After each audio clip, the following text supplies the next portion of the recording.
This video is my 500th video. That's not considering the fact that I may delete any of my previous vids. And to celebrate this unimportant occasion, I've decided to review my voice. Yes, I'm male. Mind-blowing. You know, I've always been insecure about my voice, but considering how much support everyone has given me this past few years, and also how a handful of people wanted me to do a voice reveal, I thought it would be best to do it now for a video where I talk about an anime franchise that I'm deeply passionate about. So yeah, rate my hideous voice in the comments section. And if you couldn't tell by now, I am the voice actor of this guy from Everyday 1.5. which is an original interactive YouTube series which I made, which I highly recommend you watch. Anyway, Love Live School Idol Project.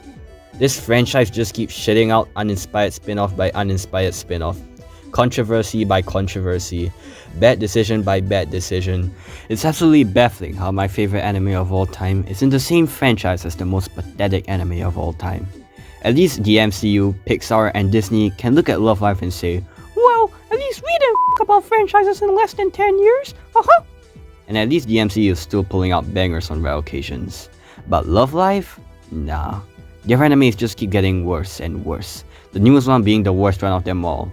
And to further prove my point, many years ago, I created a group chat called the Love Live Fan Club, which consisted of two members, me and my 5th grade friend.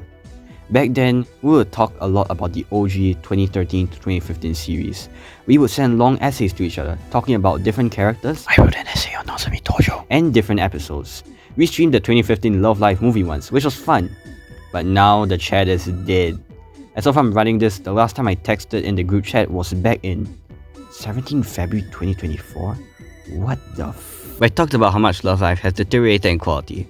Probably the next time the chat will be active is when I ask him on some of his opinions on Love Live for me to add to this video. And if my 5th grade friend is watching this video, hello buddy, how are you? I missed you, man. Anyway, I think I've been complaining a bit too much for an introduction segment, so let's start analyzing. Also, I may get into spoilers for some of the Love Live shows, but I try to keep this review spoiler free. Secondly, I may go off topic sometimes. It's kind of a bad habit. Third, this video is meant for Love Live fans over the age of 13. I have a lot of inappropriate humor and language. Lastly, all of this is just my silly opinion. It's completely fine to like the other Love Live shows, although I don't. That being said, let's get into detail of each individual Love Live series and talk about why the original is spectacular and the rest are either mediocre or dog shit.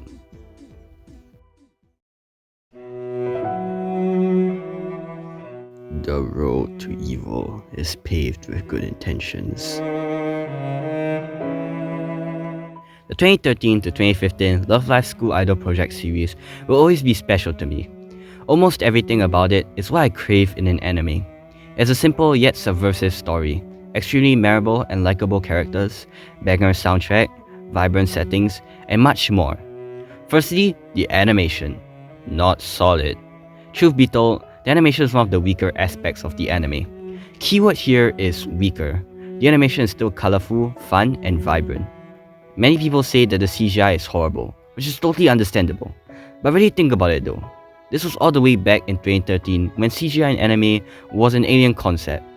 This was way before Chainsaw Man, JoJo, and D4DJ. Plus, if we didn't get this, we wouldn't have gotten this. In my humble opinion, I feel that Love Live CGI was a blueprint for all the CGI x 2D hybrids we see today. Additionally, the CGI isn't much of a bother, as it is only used for the music scenes, so this anime is mostly 2D. The 2D scenes make up for the horrible CGI by making the characters have a wide range of expressions and also very fun actions. Sure, this isn't D4DJ levels of animation quality, but does it really matter when it's literally the only problem I have with this anime? Everything else is top tier quality. The soundtrack is absolutely majestic, probably one of my favorite media soundtracks of all time. I love the blend between the loud orchestra and the soft piano. It makes the whole soundtrack have a unique feel to it. Honestly, I don't know how to describe it. The best example would have to be this song right here. Take a listen.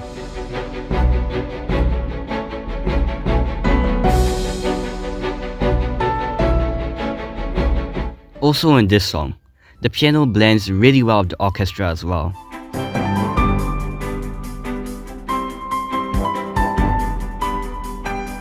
On top of that, the soundtrack really fits the emotions and settings. The Arise theme, which is hella underrated, is one of the only few songs in the show that's electronic. This fits because UTX is a more technologically advanced school. It's those small details like these that makes background music an integral part of the show. But that's not the best part. The best part are the leitmotifs. Leitmotifs are a recurrent theme throughout musical or literary composition, associated with a particular person, idea, or situation. For example, this song is a leitmotif of this song. It works because one is a sad song that plays when a character is sad. Here, take a listen. The second one plays when it's a hopeful moment. It shows that the sadness is still there, but there's a way that the characters can overcome these struggles. Here, take a listen. And not only are there leitmotifs to the soundtrack, but there are also leitmotifs to the actual songs. There's a sad and orchestral version of the Season 1 opening theme, and it's honestly really beautiful. From the sad piano to the soothing violin, it's a simple yet effective cover of the opening. Like seriously, name me another anime that has a leitmotif to the opening. Not even Tari Tari, the master of leitmotifs, has a leitmotif of the opening. The sad orchestral opening plays during the start of episode 13. This episode has no thing that the previous episodes have, because this scene takes place directly after the Umi slapping Honoka cliffhanger in episode 12. This opening scene shows Muse falling apart after the three founders of Muse, Honoka, Kotori, and Umi, left the group. The sad orchestral version of the Love Live opening works for this scene, as it shows that Muse will never be the same without them. This is the beauty of media soundtracks, and this is music storytelling at its finest. I think the best way to describe how good Love Live's soundtrack is that it's on the same standards as video game OST. Yeah, I'm not kidding, it just feels like this soundtrack was plucked straight out of a game. We need more soundtracks like Love Live's School Idol project. Soundtracks that take risk, less soundtracks like Blue Archive the Animation. Blue Archive the Animation's soundtrack is so generic, guys. I kinda wish they reused soundtrack from the game. Quite the story, but for another day. You know what's the craziest part? All of this was for the soundtrack. I haven't gotten to the story, characters, let alone the actual songs. The actual songs are bangers, each of them fitting the theme and mood of each episode. That's something I can't say for some of the other Love Lives. Additionally, the songs from the OG Love Live are absolute classics. If someone says Love Live song, chances are their first thought would be the iconic meme song, Snow Howlation. Snow Howlation is the Megalovania of Love Live. It's slightly overrated, yes, but it's also the magnum opus of the franchise. Snow Howlation is the most important song in Love Live. It is the song that made Muse win the Love Live competition. It was one of the last songs they sang. This song was the only song to have an entire episode dedicated to it, showing the thought process of writing it and the inspirations. On top of that, this song is indirectly written by the greatest fictional character of all time, Nozomi Tojo, so no shit it's good. Snow Howlation is also my 5th grade friend's favourite Love Live song, and he was kind enough to write a short synopsis on why he likes the song. So without further ado... Personally, I feel that Snow Halation is one of the best songs that Love Live has ever made. The song revolves around someone falling in love for the first time, and expressing different feelings of happiness and sorrow alike.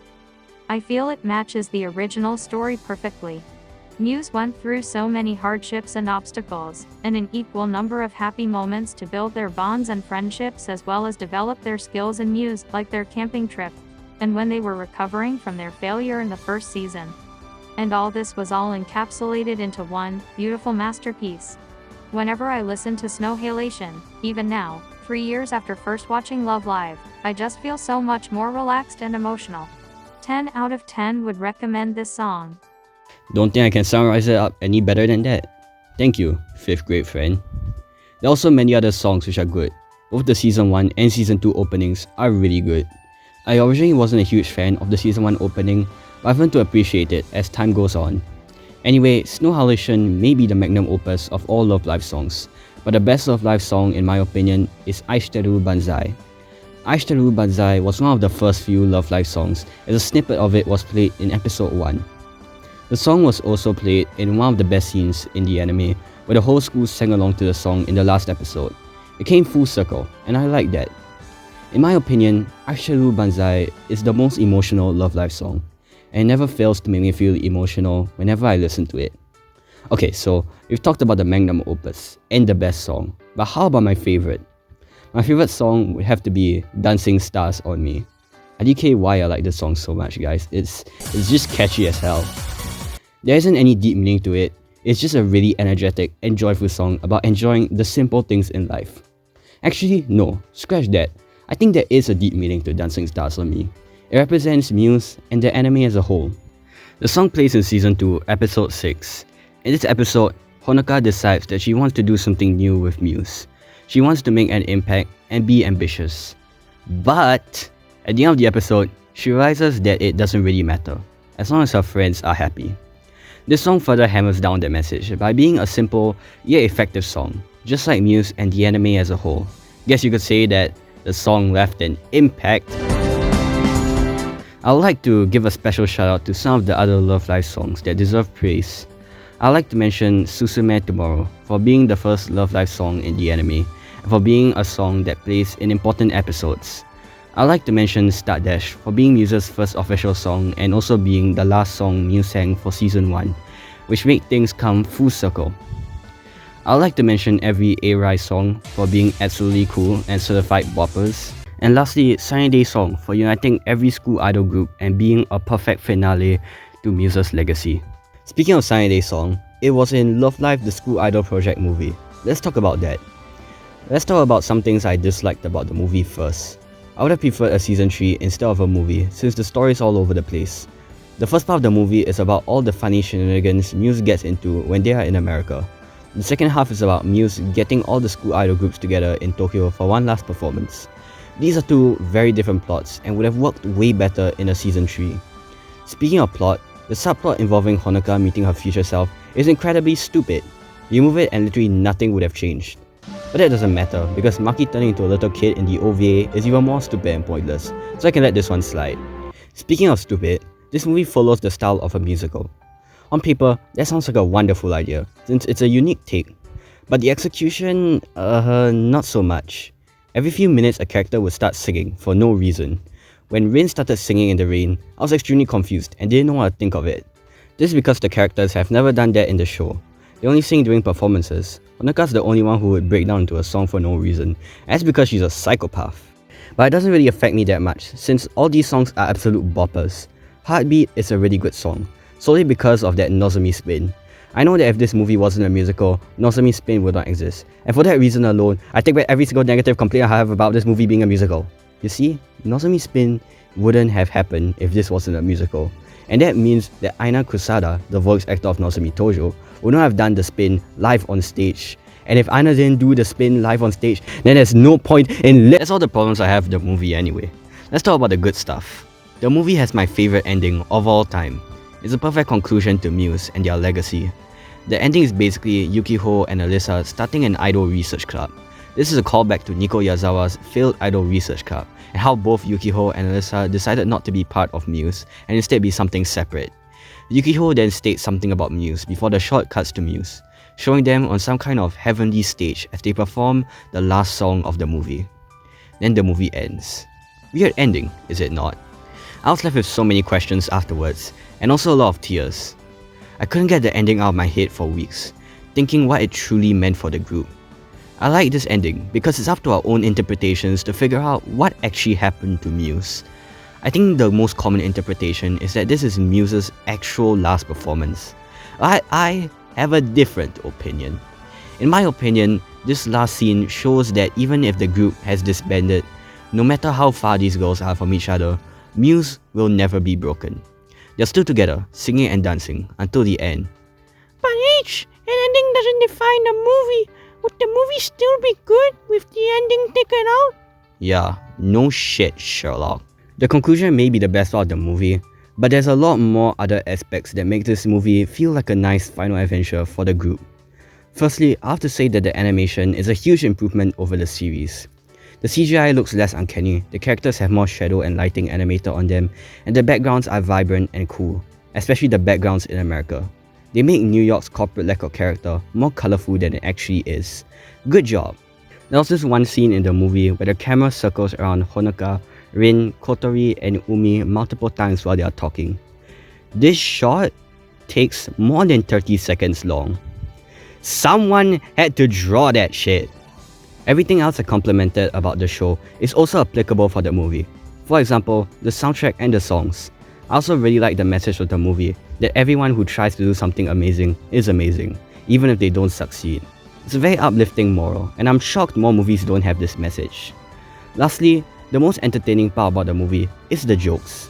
This movie is really funny, guys. I chuckled multiple times. Overall, this movie is just really entertaining from start to finish, with funny jokes, colorful settings, a powerful message, catchy songs, and one of my favorite endings of all time. On the topic of the jokes of the movie, let's talk about the jokes in the actual series. Love Live School Idol Project has got to be one of the funniest animes I've ever watched.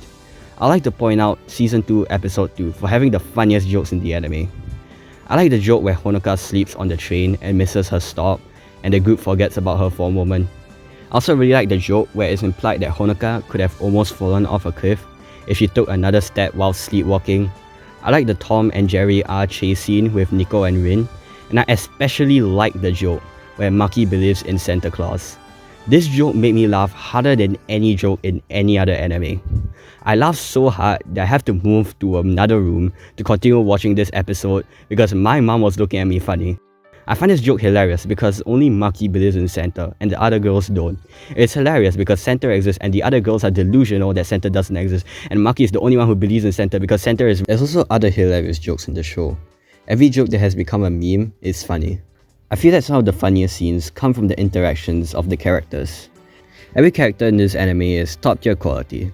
From Yukiho to Kotori's mom to Honoka's Chad dad to the llamas, the f***ing llamas. A-Rise is also really good. At first, I wasn't a huge fan of their friendly rivalry with Muse because I always wanted an actual rivalry with A-Rise so they could be like an actual threat. But after seeing Saint Snow in Sunshine and Wayne Margaret in Superstar Season 2, I'm extremely happy we didn't get that. I have no idea what my 13-year-old brain was smoking on back then. The friendly interactions between Muse and A-Rise are so wholesome, and I'm shocked I took those for granted. So good job, Sunshine Superstar. I wouldn't have appreciated A-Rise if it weren't for you two. You guys did something good for once. Anyway, the main attraction is Muse. I have no problem calling Muse my favorite fictional group of all time. All the characters have really good chemistry, wholesome bonds, and believable challenges. I'll now state what makes each individual member of Muse special in no particular order. Eddie is a really mature woman who is a rational thinker of the group.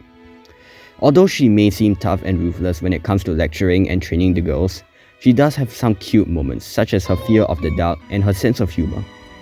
Umi is also another rational thinker. She was one of the first few members of Muse, being there since the beginning. She can be hilarious and timid at times, but also terrifying and a total badass. Speaking of one of the first few members, Kotori Minami. Kotori is just a bundle of sunshine, a cute and lovable girl. Sure, she may have some pretty dumb subplots that serve no purpose to the story, but at least they're funny, give Kotori some character development, emotional, and are at least more entertaining and important than most of the other subplots in other Love Live shows. Another really cute bundle of sunshine of the group is Hanayo. She just has a really cute voice and she also has one of the best jokes in the whole anime. Her addition to Rice is perfect. True Asian for real. I also really enjoy the bond she forms with Rin and how she slowly opens up to the rest of Muse as the series progresses. Speaking of Rin is also very good. I used to watch a lot of analysis videos on Love Live School Idol Project, and all the critics collectively agree that Rin is the best of the 9. I mean, I think you all know who my favorite character is, but I totally understand why some people like Rin. She goes through a really meaningful character arc, where she overcomes the self-doubt of thinking that she's meant to be a tomboy and nothing else, because some of her old classmates made fun of her for wearing a dress when she was young. She snaps at the concept of her being the only one on stage to wear a skirt or a dress. She hesitates to wear lipstick, and she has a romantic relationship with Hanayo, but let's not worry about that. Her sudden change in character when the girls tell her to wear a dress is absolutely uncomfortable to watch. However, at the end of the episode, she realizes that only she can choose who she wants to be and wear the dress. My favorite part of the episode has to be the last part, where Rin arrives wearing a skirt for training. Character development at its finest. To finish off the list of the first years, we have Maki. Maki is very mature, and she has the best singing voice in the anime. I don't really have much to say about Maki, but my 5th grade friend's favorite character is Maki, so I think he has a lot to say about her. Maki is a radiant and bright schoolgirl with many talents. However, they are restricted by her planned future and family heritage. This probably caused the lack of proactiveness and happiness in her life. That was until she met Hanoka and together with the other members, formed Muse, finally bringing colors to her life. From the moment Hanoka asked her to compose for Muse till the camp, Maki was still restricted by the rules of life. Disturbed, Nozomi talked to Maki and learned to let go of all her worries and fears. From then on, Maki's life forever remained vibrant, bright, and optimistic. Maki's change in personality changed my perspective of people and life, showing me that even the darkest moments can be overcome if we accept the changes around us and adapt to it. Maki had deep feelings and passion buried deep within that tough-looking body. The boardwalk of life is like that. If you want to persist on with a direction in life, obstacles will be in the way of a fulfilling life. Unfortunately, Maki was unable to solve the puzzles to life and gave up, sucking the bright hope in her. This is like anything in life. From Maki, I got inspired to never ever give up in life and to pursue my passions like my life depends on it. The end. Yeah, that big breath part wasn't the actual script he sent me. But still, thank you again, buddy, for this really nice analysis on Maki. Alright, so the last two members of Muse are characters that are extremely special to me. They inspire me to be a better person and shape me into the person I am today. And I'm totally not missing anyone else. Okay, fine, I'll talk about Nico Yazawa. Nico is the weakest member of Muse. She's narcissistic and kind of a joke. With that being said, she's also the most hilarious character in the entirety of the anime. Almost every joke that she's involved in is one of the funniest jokes in the whole franchise. That's not to mention that the Nico Nico Ni meme, which introduced me and a whole lot of people to this anime. So thank you, Nico. Without you, I wouldn't have found this anime. Additionally, she has a pretty complex backstory, so that's a plus. Although she is the weakest member of Muse, she's still pretty good, and it's honestly night and day compared to Natsumi. However, I would be lying if I didn't say I preferred her manga iteration. Speaking of which, yes, I have read the Love Live School Idol Project manga. It has a completely different story than the anime, and some characters' personalities are different. Although the story of the manga is a bit lacking, some characters in the manga are more likable, such as Nico and Ellie. Overall, the manga isn't as good as the series, but there are some scenes that hit just as hard as the emotional scenes in the show, and I find way more joy reading it than watching Sunshine or Nijigasaki. Also, I really like Nozomi's personality in the manga. Sure, she doesn't have the same layers as anime Nozomi, but she's just extremely fun. Every time she appears, the story peaks. Speaking of Nozomi, the moment you've all been waiting for, the greatest fictional character of all time, our Lord and Savior, Nozomi Tojo. Tojo Nozomi is my favorite fictional character ever conceived by mankind, and there's a good reason to that. But if I were to get into detail of every aspect I like about Nozomi, we'll be here all day, so let's just talk about the thing that stood out to me the most about her. And that's the fact that we don't really see much of her. Every character from Muse has a very clear and understandable backstory, but Nozomi's past is just kinda weird and doesn't make sense at first. Like, why is she a shrine maiden? It is never explicitly stated at first, but then you realize that she lives all by herself and the pieces start coming together. Since young, Nozomi has been through a lot. She was abandoned at a young age, she was constantly getting transferred, and she barely had any friends as a kid. That's kinda all we know about her past. We don't quite know the reason behind any of these, and that's kinda messed up. But despite all that, Nozomi still manages to have a fun and happy life. She still manages to be happy with what she has. To me, Nozomi shows me that no matter what we go through in life, it doesn't mean that the rest of our lives have to be the same. A tragic past doesn't mean a tragic future or a tragic life in general. You don't have to be a bad person because life treats you bad. Yes, I know it's extremely cheesy and I'm kinda certain that the message probably wasn't intentional. But that doesn't matter, because Nozomi will always be a sign of hope for me. Aside from being a really good role model, she also has everything else that makes a good character. She's really cute, really funny, really pretty, really cheeky, extremely mature, and very mysterious. She also has a really good motivation for some of her actions, and it's actually pretty deep. This guy did a really good job explaining it, so watch that video if you want to know more because I'm not going to repeat his points in this video. The only real problem I have with her is when she sexually harasses any of the girls, because that makes me feel uncomfortable and also kind of goes against the you don't have to do bad things because life is bad to you shtick, which I said just now. But that's really it. One aspect of her I also like to mention is her solid voice acting from both Aina Kusuda and Laura Post. Back when I first watched the series, I used to watch a handful of episodes in dub, and it's pretty good. You can tell that every voice actor is trying their best. Same thing is applicable for the original Japanese dub. A lot of emotional moments really work because of the voice acting. One thing I really like about the Japanese voice acting is that the voice actors singing isn't 100% perfect. I'm not saying that their singing skills are bad, they can all sing way better than me, and I'm in a choir. But their singing doesn't sound professional, and I like that. This especially applies to Aina Kusuda as Nozomi Tojo. Now, if you hear the solo albums for Nozomi, you can hear that she can't hit the high notes that well. It gives the feeling that these girls are amateur idols, which in the context of the show, they are. The last thing I need is every member of Aqua's, Nijigasaki, and Liela having an angelic singing voice and a natural talent for dancing, although it's obvious that most of them have zero experience in singing and dancing. Anyway, back to the topic of voice acting, I think the character who has the best voice acting in the entire Love Live series will have to be Kaosaka Honoka. Aminita did a fantastic job portraying an optimistic, cute and funny, lovable protagonist. There's just this energy in her voice that is just so iconic and unique. Aminita didn't just do well for the funny scenes, she also absolutely sold it during the emotional and serious moments. In episode 12 when Honoka said, やめます。私、スクールアイドルやめます。 I felt that. Speaking of Honoka's emotional moments, let's talk about her whole character arc, shall we? Out of all the Love Live characters, Honoka is the most important one, because not only did she create Muse and helped every member in Muse in their character development, but she also inspired me the most. To put it simply, Love Live is Honoka's story. Honoka starts off as a nobody, average looks, failing grades, and not popular at all, only having 2 close friends. Wow, she's like me for real. One day, she realizes that her school is closing down, and she tries to find a way to save it. She goes to UTX, which is a popular school that Yukiko wants to go to. When she goes there, she sees A-Rise, a popular school idol group. She's amazed by A-Rise and realizes that she wants to become a school idol herself.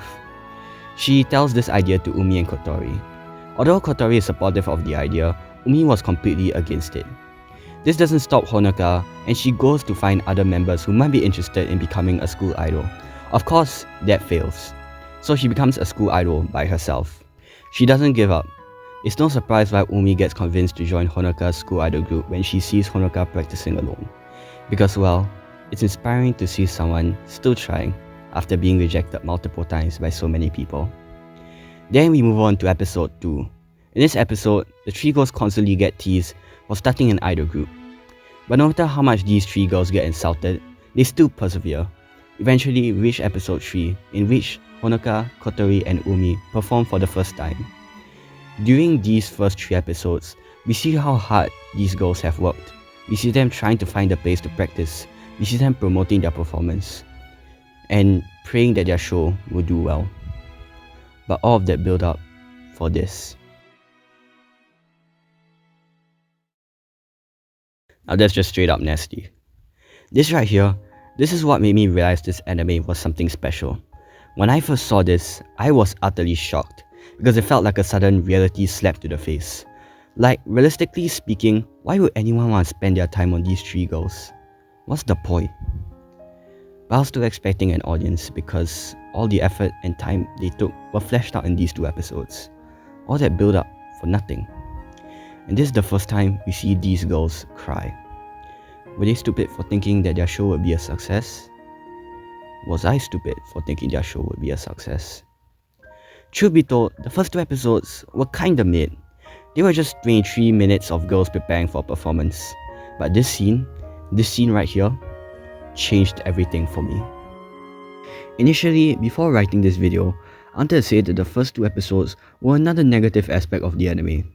But after some deep and logical thinking, I realized that if we weren't shown Honoka, Kotori, and Umi training for 2 whole episodes, the impact of this shot wouldn't have hit as hard.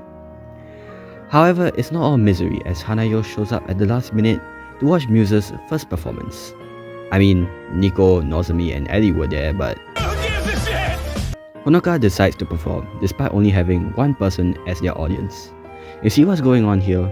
It's determination. Despite only having one random stranger as an audience, the show must go on. After that performance, Honoka tells Ellie that one day she'll fill up the whole hall with an audience. So the next few episodes, Honoka recruits more comrades. Even when Ellie tells her that she'll never make it, Honoka still persists because the show must go on. Eventually, Nozomi and the other 7 members of Muse convince Ellie to join the idol group. With Muse now officially having 9 members, nothing can stop them now. Oh yeah, that exists. So Honoka worked herself to death. She gets sick and falls during performance. Of course, Muse lost the Love Live preliminary because of that and weren't able to get into the Love Live competition. Honoka looks at a video of A-Rise and tells herself that she'll never be as good as them. Naturally, Honoka blames herself for making the team lose and eventually quits Muse once Kotori reveals that she's going overseas and isn't gonna be part of the idol group anymore. Umi slapped some sense into her, literally, in Season 1, Episode 12, which is probably the darkest episode in the series, not gonna lie. In Episode 13, Honoka realizes that she needs to get Kotori back. I will admit that stopping Kotori from getting onto her flight at the last minute is a pretty bad climax since, well, that type of shit probably wouldn't work in real life. But the emotions portrayed by both Honoka and Kotori in this scene makes up for the stupidity and makes this episode an amazing conclusion to Season 1. Honoka gets Kotori in time to school before the performance starts and Muse performs Start Dash before Season 1 ends. I like this ending because it wraps everything up. It shows us the characters we've seen thus far in the show, like the llamas. Muse is singing Start Dash, which was their song debut. The school is no longer closing down, and Honoka finally filled the auditorium up with an audience. I like how they don't directly tell you that Honoka has achieved her goal. Honoka doesn't outright say, We did it, girls! We finally filled the room up with an audience like what I said 9 episodes ago! Yippee! They don't hammer down that fact in your face, and I like that. I wish more Love Live shows use the show not tell format. The last thing I need is Ren explaining why her gaming addiction is bad instead of showing us that the gaming addiction has taken a toll on her mental health. But don't worry, we'll get that into a later part of the video. Anyway, Season 2. Season 2 starts off with Honoka being Student Council President. Admittedly, the story doesn't do much with this new role that is now assigned to Honoka. But there is one whole episode dedicated to it, and I think that's enough. After all, the idol stuff is more integral to the plot than the Student Council President stuff, so I can let that slide. In this first episode, Honoka decides to give up on Love Live. There is a second competition coming up, but Honoka doesn't want to take part in it. Now, I know some of you honk haters are gonna go, Actually, this plot where Honoka no longer wants to attend Love Live is kind of stupid and GL. I mean, Honoka was so eager in Season 1, but now she's reluctant for no reason. Yeah, let me ask you this. If you went for a competition with a team, only to utterly fail at it horribly and cause your whole team to lose, would you want to join it again? That's not to mention how by the end of Season 1, Honoka practically achieved all her original goals. She filled up the school auditorium, and she finally saved her school. Winning Love Live was just a bonus. Honoka's reluctance to return to Love Live is realistic, and your honk haters probably be as dense as she is. Anyway, back to the plot. The girls remind Honoka that trying to accomplish new things and taking risks is what made Honoka special. Wow, Love Live show teaching us how to take risks? How ironic. So Honoka gets re-inspired, if that's even a word, to join Love Live once again because the show must go on. The remaining episodes are the girls practicing for Love Live. However, this season is no less than Season 1, as it is still funny and feels deeper. We're shown more backstory and depth to each character. Eventually, Muse wins Love Live. They go to America to perform, and when they come back, they become popular nationwide, the most popular school idols in Japan. You see what this is about? Think about it. All 9 girls start off as nobodies, just plain and ordinary people. However, when they work hard together and put their best, they were able to achieve something greater than they could ever imagine. Love Live School Idol project made me realize that everyone starts off as nothing. However, having a clear goal and a positive mindset, you'll be able to accomplish something great. Even someone who isn't special in any way can become an idol, because she was able to endure all the challenges that came along the way. Yeah, sure, there will be some ups and downs, but I'm sure everyone can accomplish their goals if they have the determination to do so. Honoka Kausaka taught me to work hard and dream big, but also take breaks when necessary. I do have to agree that this message has been overdone to death, but honestly, out of all the medias I've watched, Love Live School Idol project is the one that portrays this message the best in my opinion. Hell, Love Live School Idol project is the piece of media that inspired me the most, and that's why it's my favorite anime of all time. Higurashi When They Cry is objectively better, being better written and having a better overall story. But Love Live School Idol project impacted me more, I feel. Without this anime, I wouldn't have taken risks in making videos, trying out new formats to see what worked and what didn't, trying out different editing methods and different editing softwares. Love Live taught me that I should continue to keep trying out new things each time, and having new goals, even if they seem impossible. To put it simply, if it weren't for School Idol project, maybe you wouldn't be seeing this video or any of my other videos. This anime has inspired me way more than anything else I've watched. Seeing these girls grow and accomplish what they thought wasn't possible is an amazing feeling that no other anime, or any media in general, has captured. Therefore, I'm gonna give Love Live School Idol project this channel's very first 9.5 out of 10. It's obviously not perfect, I stated all the problems I have with this anime just now.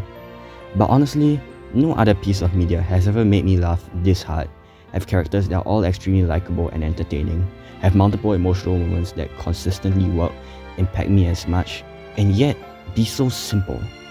I understand if some people dislike this anime. Love Live School Idol project clearly isn't for you if you want something that's intellectual, and definitely everyone isn't gonna think of it as a life-changing story. But I don't really care. This anime just checks all the check marks for me, and watching it, seeing all those characters learn to overcome their struggles, that is an experience that I'll remember for years to come. It's too bad it didn't last though.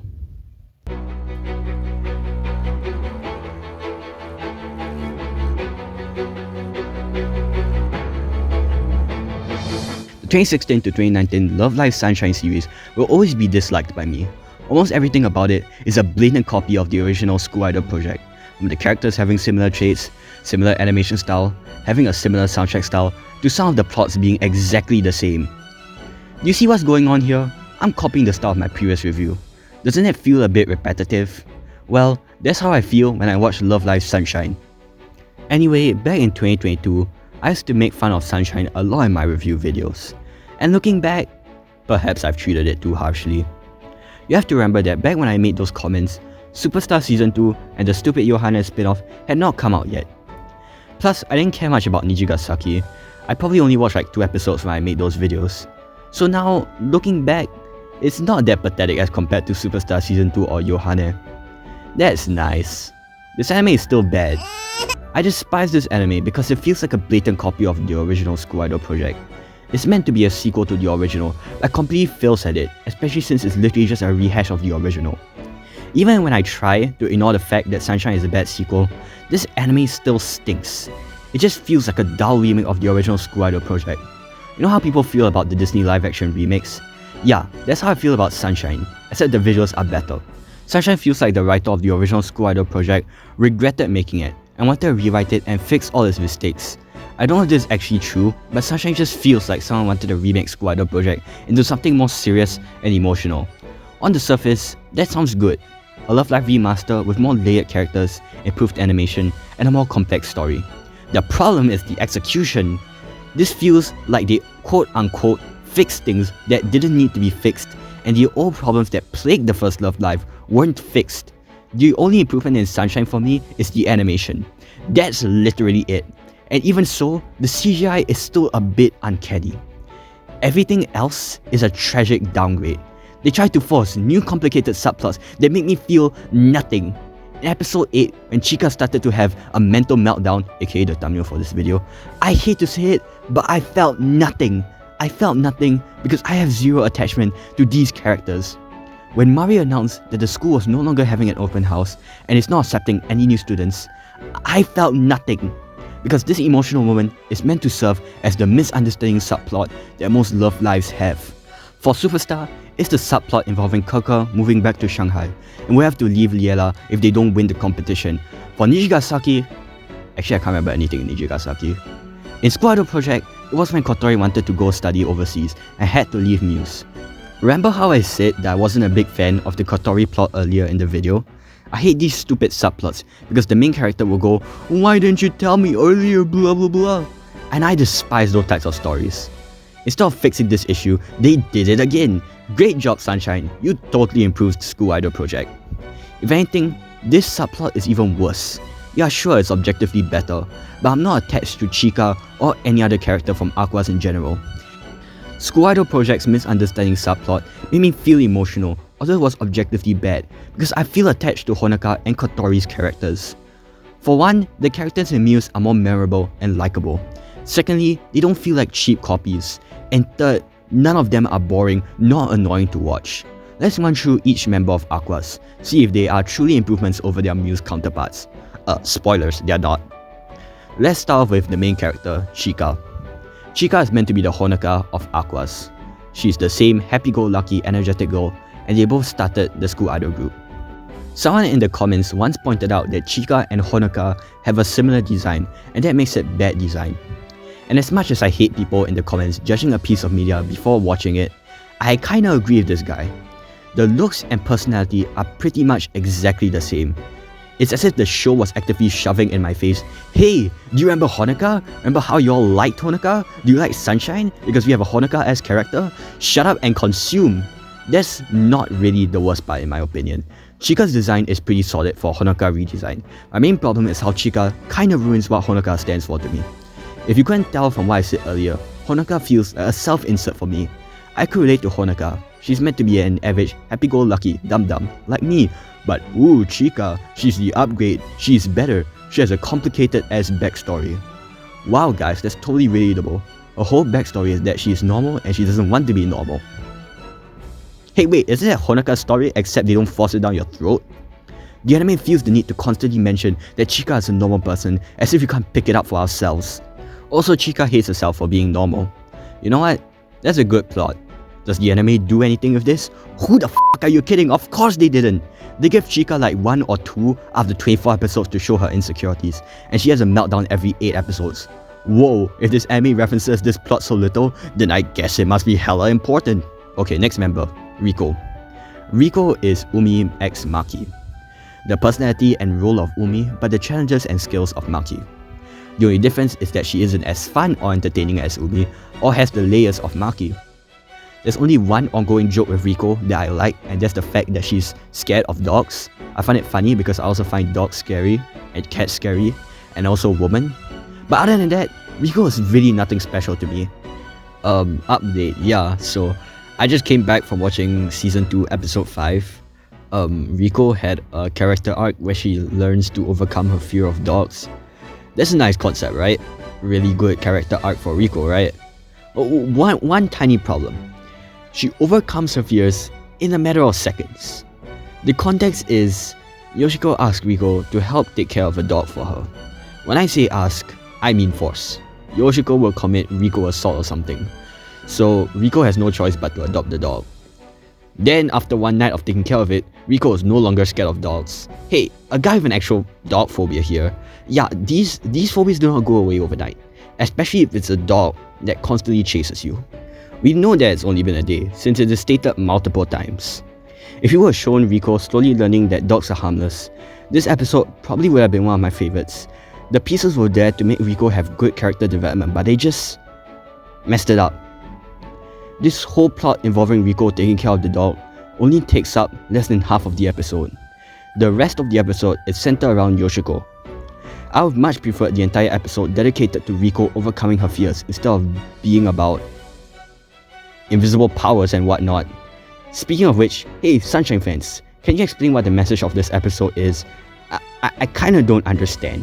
What does coincidences have to do with the dog? What does the dog have to do with invisible power? I don't get it. Tell me in the comments section, and I'll breathe air. Speaking of Yoshiko, let's talk about her. Yoshiko is meant to be the Nico Yazawa update. There's no way this quote-unquote upgrade series can make Nico Yazawa worse than she was, right? They made Nico Yazawa worse than she already was. Yoshiko is intolerable for me. She's selfish and a narcissist, kinda like Nico, but even worse because she's also delusional. Yoshiko's whole character trait is that she believes she's a fallen angel, and that she has magical powers. Every time she's on screen, all she talks about are her non-existent magical powers. You know, I'm something of a delusional man myself, and I think you know it's bad when even someone like me thinks Yoshiko is hella annoying. Even in the goddamn emotional scenes, she's still blabbing about her powers. I kid you not, in Season 2 Episode 1, there was a suspenseful/emotional scene where Mari tells Chika that the school open house is cancelled. It's an extremely serious moment, showing us how all of Chika and the school's hard work has gone to waste and there's nothing they can do about it. But then the stupid dickhead Yoshiko makes an unnecessary remark on how she can fix the entire catastrophe by using her powers. What the hell is your problem? Can you read the f***ing room? At least all of Nico's dialogue were integral to the plot, and not all of it were her delusions. At least she didn't ruin serious scenes. If anything, she helps make emotional scenes even more emotional, such as the scene where Nozomi hugs her. But I swear to God, Yoshiko makes every scene she's in such a drag. She's the reason why Aquas was almost late for the school open house. I just want to remind you that. Do you know what's worse? Yoshiko isn't even my least favorite member of Aquas. She's only second worst. Behold, my least favorite character in the entirety of Sunshine, Mari. Mari is meant to be the quote-unquote upgrade of Nozomi Tojo. Yeah, I'm just gonna be real straight with you. Mari shouldn't be mentioned in the same breath as Nozomi. She's a downgrade, and not just the average downgrade. Remember my only problem with Nozomi? How I didn't like it when she inappropriately touched the other girls? Well, guess what? Mari does that. Multiple times actually. Great job guys, you couldn't even fix the one bad thing about Nozomi. Hey, on the topic of Nozomi, did you guys realize that Nozomi Tojo, a canonical Japanese, speaks better English than Mari Ohara, an Italian American? Yes, we are school idols. We are called Muse. All or nothing. On the topic of the voice acting, I absolutely hate Mari's voice. She has this annoying high-pitched voice. I don't get it. Why doesn't she use her actual voice? I don't even hate Mari's voice actor. I know she's a great voice actor because she also played Jashin-chan from Dropkick on My Devil, and I love Jashin's voice. Yes, there are some times that Mari uses her normal voice to speak, but it's only like 21% of the time. Heck, even in some serious scenes, she still uses her high-pitched tone. At least Yoshiko's voice doesn't hurt my ears. Mari also has a super weird personality shift at times. In a matter of seconds, she can turn from a lunatic to a normal person. It's just so jarring. Nozomi was also a lunatic, but at least she wasn't a big one. Plus, she rarely breaks character, only breaking character when it was necessary, such as the time when she finally opens up to the girls. Hell, even Rin is also better. Rin's sudden change in personality works in Season 2 Episode 5, and is supposed to show Rin's reluctance to wear the dress. Most people start to get irrational once they are forced to do something that they dread. It also emphasizes her fears and makes the scene more impactful. But Mari literally breaks character at the weirdest of timings. She doesn't do it on rare occasions, no. She does it often. Well, gosh my golly, that makes it so much more impactful. Either you make her insane or you don't. Pick one. But even avoiding all the personality inconsistencies, I just hate Mari's personality in general. Remember how Nozomi had these amazing inspiring quotes and was the mother figure of Muse? That was something I really liked about her, and I'm sure most fans of Nozomi also liked her for that. But Mari is not that. Quite the opposite in fact. Hell, I might even argue that Chika is more mature than her. When the Honoka as character is smarter than you, I think that is really saying a lot. Her over-the-top personality is something I can't stand. Hey, isn't it weird how Mari is the only crazy one in Aquas, and she's the only foreigner in the whole group? What is this anime trying to imply? She also has the attention span of a Gen Alpha, sleeping through events that she finds boring. That isn't funny. That's just straight out rude and makes her an unlikable prick. And that's not all. Do you know the thing that really boils my potatoes, really rustles my jimmies, flips my pancakes? It's how Mari goes against everything that Nozomi stood for to me. Mari's whole tragic backstory is that she started an idol group with Kanan and Dia, but failed. That's it. I mean, I hate to bring up the previous anime's tragic backstories, but if anything, I feel that she had the opposite of a tragic past. She was born in a rich family. Like, if that's not luxury, I don't know what is. Mari goes through a nothing of a backstory, and yet she has the balls to inappropriately touch these girls. For Nozomi, it made sense, since she was outcasted her whole life and lacks the basic social skills. It wasn't justified, but it was understandable. Mari, on the other hand, has parents that didn't abandon her and really care about her. What a sick joke! And that's not including the fact that Nozomi does the washi-washi only to punish the girls. Not the best way to punish someone, but at least there's a reason behind it, right? Mari only does it for the sheer fun of it. She touches people when they have done nothing wrong. That is straight up horrible. All those people who call Nozomi evil clearly haven't seen Mari. Heck, I would argue that some actual villains are less evil than her. Mari is just straight up rude and does what she wants, even if it means hurting her friends. She's the only character in the entirety of Sunshine that I prefer her boring Yohane the Parhelion version way more than the original. Since the two of the worst characters of Sunshine are out of the way, let's talk about the characters that mean nothing to me. Dia, Kanan, Yo, Ruby, and Hanamaru are inoffensive characters. They aren't bad, but they aren't good either. Though I do have to say I kinda like Dia and Yo a bit. Unlike Camille's counterpart, Dia stayed consistent throughout the series. Although I do prefer Ellie as she's more likable and funny, Dia feels more realistic, having the same personality throughout the series. Ellie's sudden change in personality after season 1 episode 8 was a bit jarring, so I'm glad Sunshine kinda fixed that.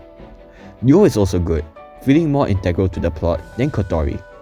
Yo is given better subplots than Kotori, such as her fear of no longer being Chika's best friend.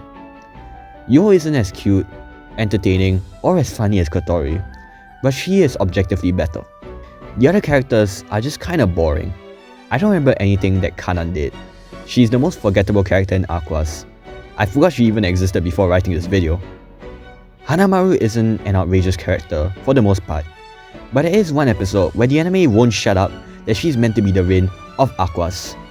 It's as if the writers thought I couldn't pick it up for myself and felt the need to constantly remind me that Hanamaru is Rin in season 1 episode 4. Hanamaru says Zura at the end of every sentence, and Rin says Nya at the end of every sentence. Both are also best friends with a quiet and introverted idol fanatic. Thanks anime, I totally couldn't pick it up for myself. Hanamaru lacks the depth that made Rin such a deep and mature character. But other than that, Hanamaru is not a bad character. Her friend Ruby is no better. Ruby is basically Hanayo if she acted like a 3-year-old. In season 2 episode 4, Aquas decided to work in an aquarium.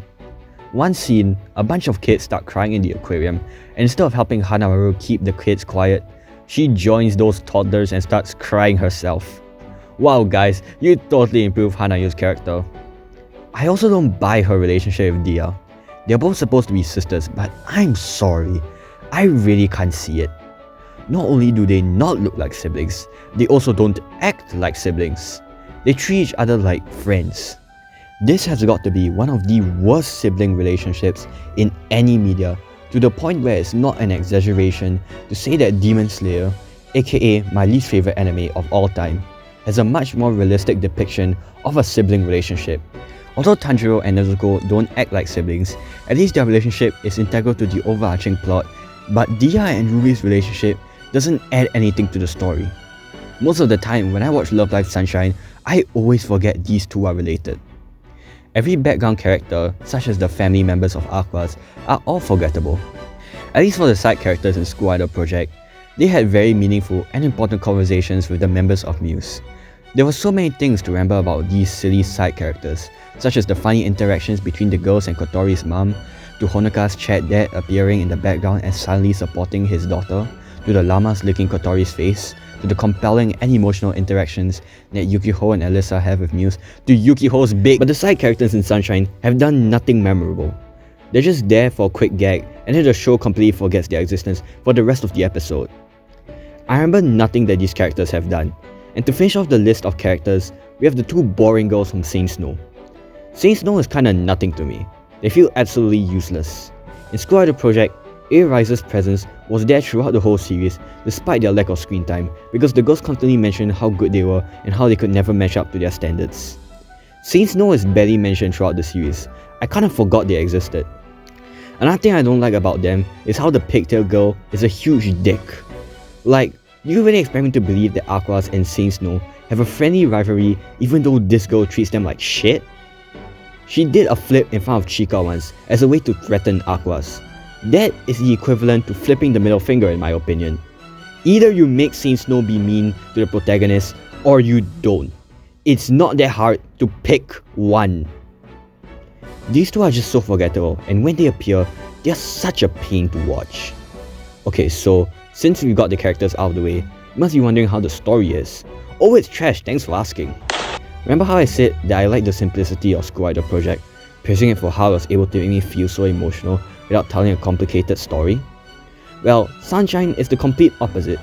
They copied the plot of the original School Idol Project and tried to crank the stakes up to 23, but it backfires badly and ends up making me feel the opposite of emotional. My favorite example of this would have to be Season 1 Episode 3. In this episode, Chika, Yo, and Rico perform for the first time. However, there is no audience. Sounds familiar, doesn't it? Anyway, to make things worse, now the power went out and there's a blackout. But it's okay, because in less than a minute, the blackout is quickly resolved, and once the lights come on, there's a huge audience. Wowzers, isn't that so emotional? This scene fails as a remake for multiple reasons. Firstly, I already watched the original School Idol Project, so the shock factor isn't there when it is revealed that there isn't an audience. Secondly, the blackout didn't add anything, especially since it was quickly resolved. The fact that the auditorium was packed after the blackout was resolved literally ruins everything. In School Idol Project, Hanayo was the only audience. It worked because it symbolized how Muse had a long way to go. It gave these girls a goal and made me invested to see them accomplish said goal. But this, they already filled it up. Is there a reason for me to root for them? Not only is this a copy of episode 3 of School Idol Project, which makes the scene feel repetitive and the shock value is gone, but the scene also absolutely fails at capturing the charm of the original by adding unnecessary elements that either don't add anything or make things worse. In the next episode, Honoka, Kotori, and Umi meet Hanayo and Rin, and both of them join the idol group. Oops, I'm sorry. I meant in the next episode, Chika, Yo, and Rico meet Ruby and Hanamaru, and both of them join the idol group. In episode 10, the girls do some shenanigans at the beach. Doesn't ring any bells to me. Okay, so I'm just gonna skip talking about some episodes since there's no point to, but I do want to talk about episode 12. Episode 12 involves Aquas visiting Otonokizaka, and Chika realizing that she should stop trying to copy Muse, as being original is what made Muse special. Admittedly, I kinda don't like this episode since the whole episode felt like nostalgia bait. What's the point of seeing a child that looks similar to Honoka other than for nostalgia bait? This Honoka lookalike confuses me. Wouldn't it have been better if they got an actual cameo of Honoka?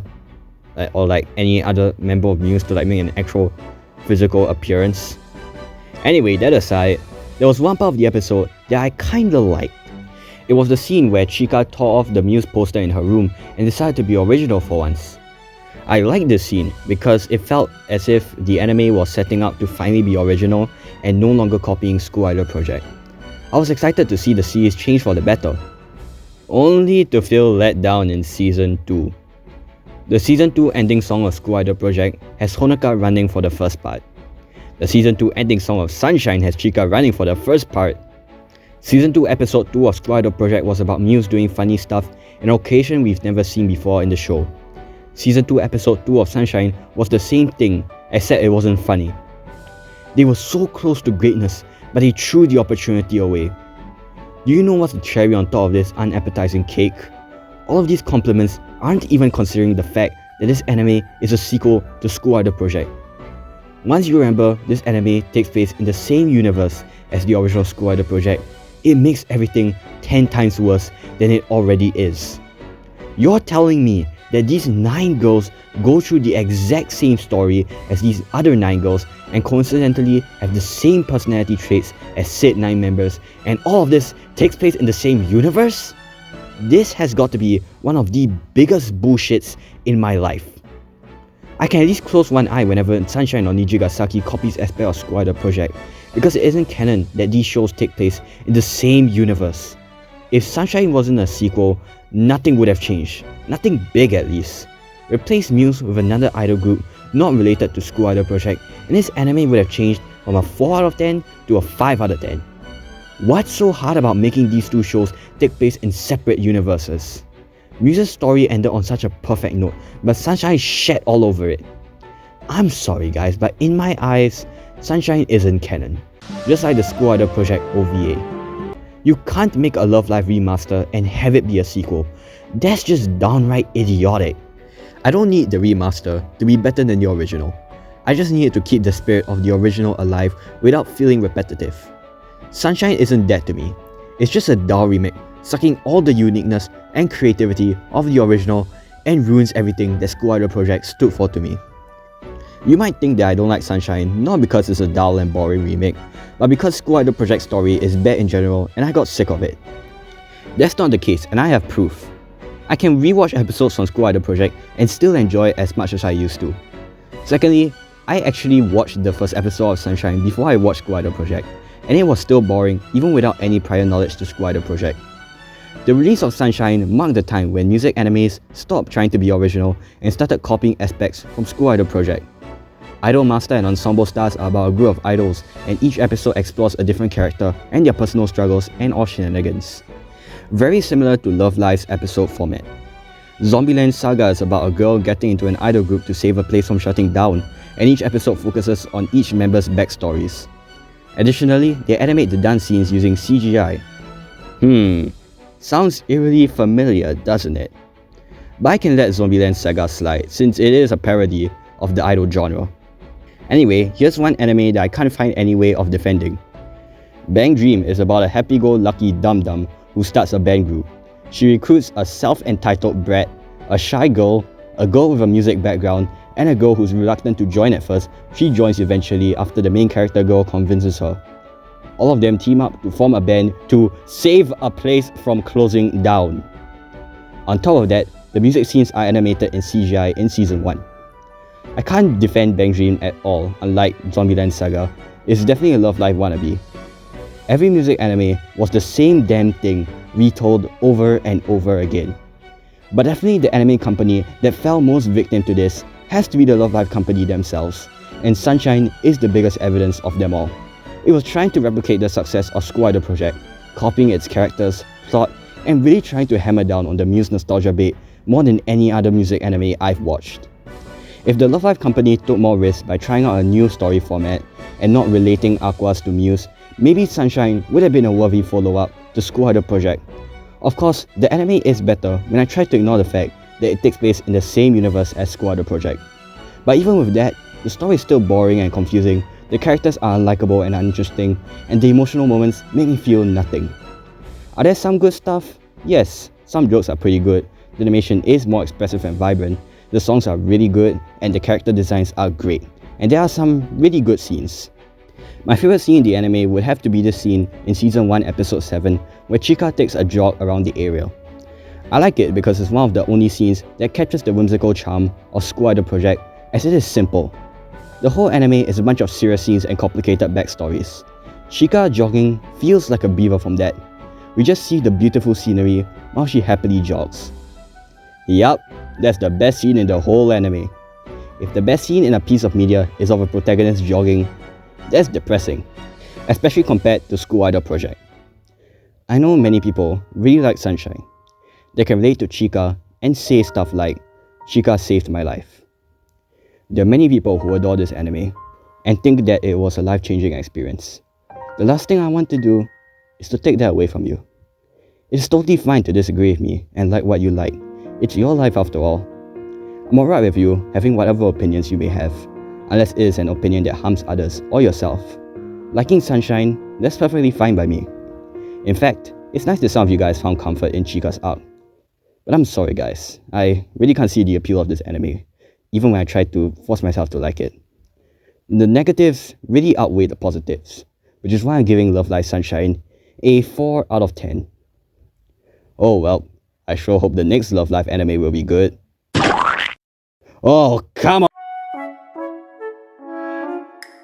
Love Live Nijigasaki High School Club. That's a pretty long and uncreative title, isn't it? But that's okay, because even ignoring that, this anime is still not very good. Love Live Nijigasaki is the Love Live anime that I have the least opinions on. I can't talk about how big of a masterpiece it is, unlike School Idol Project. It doesn't go against everything that School Idol Project stood for to me, unlike Sunshine.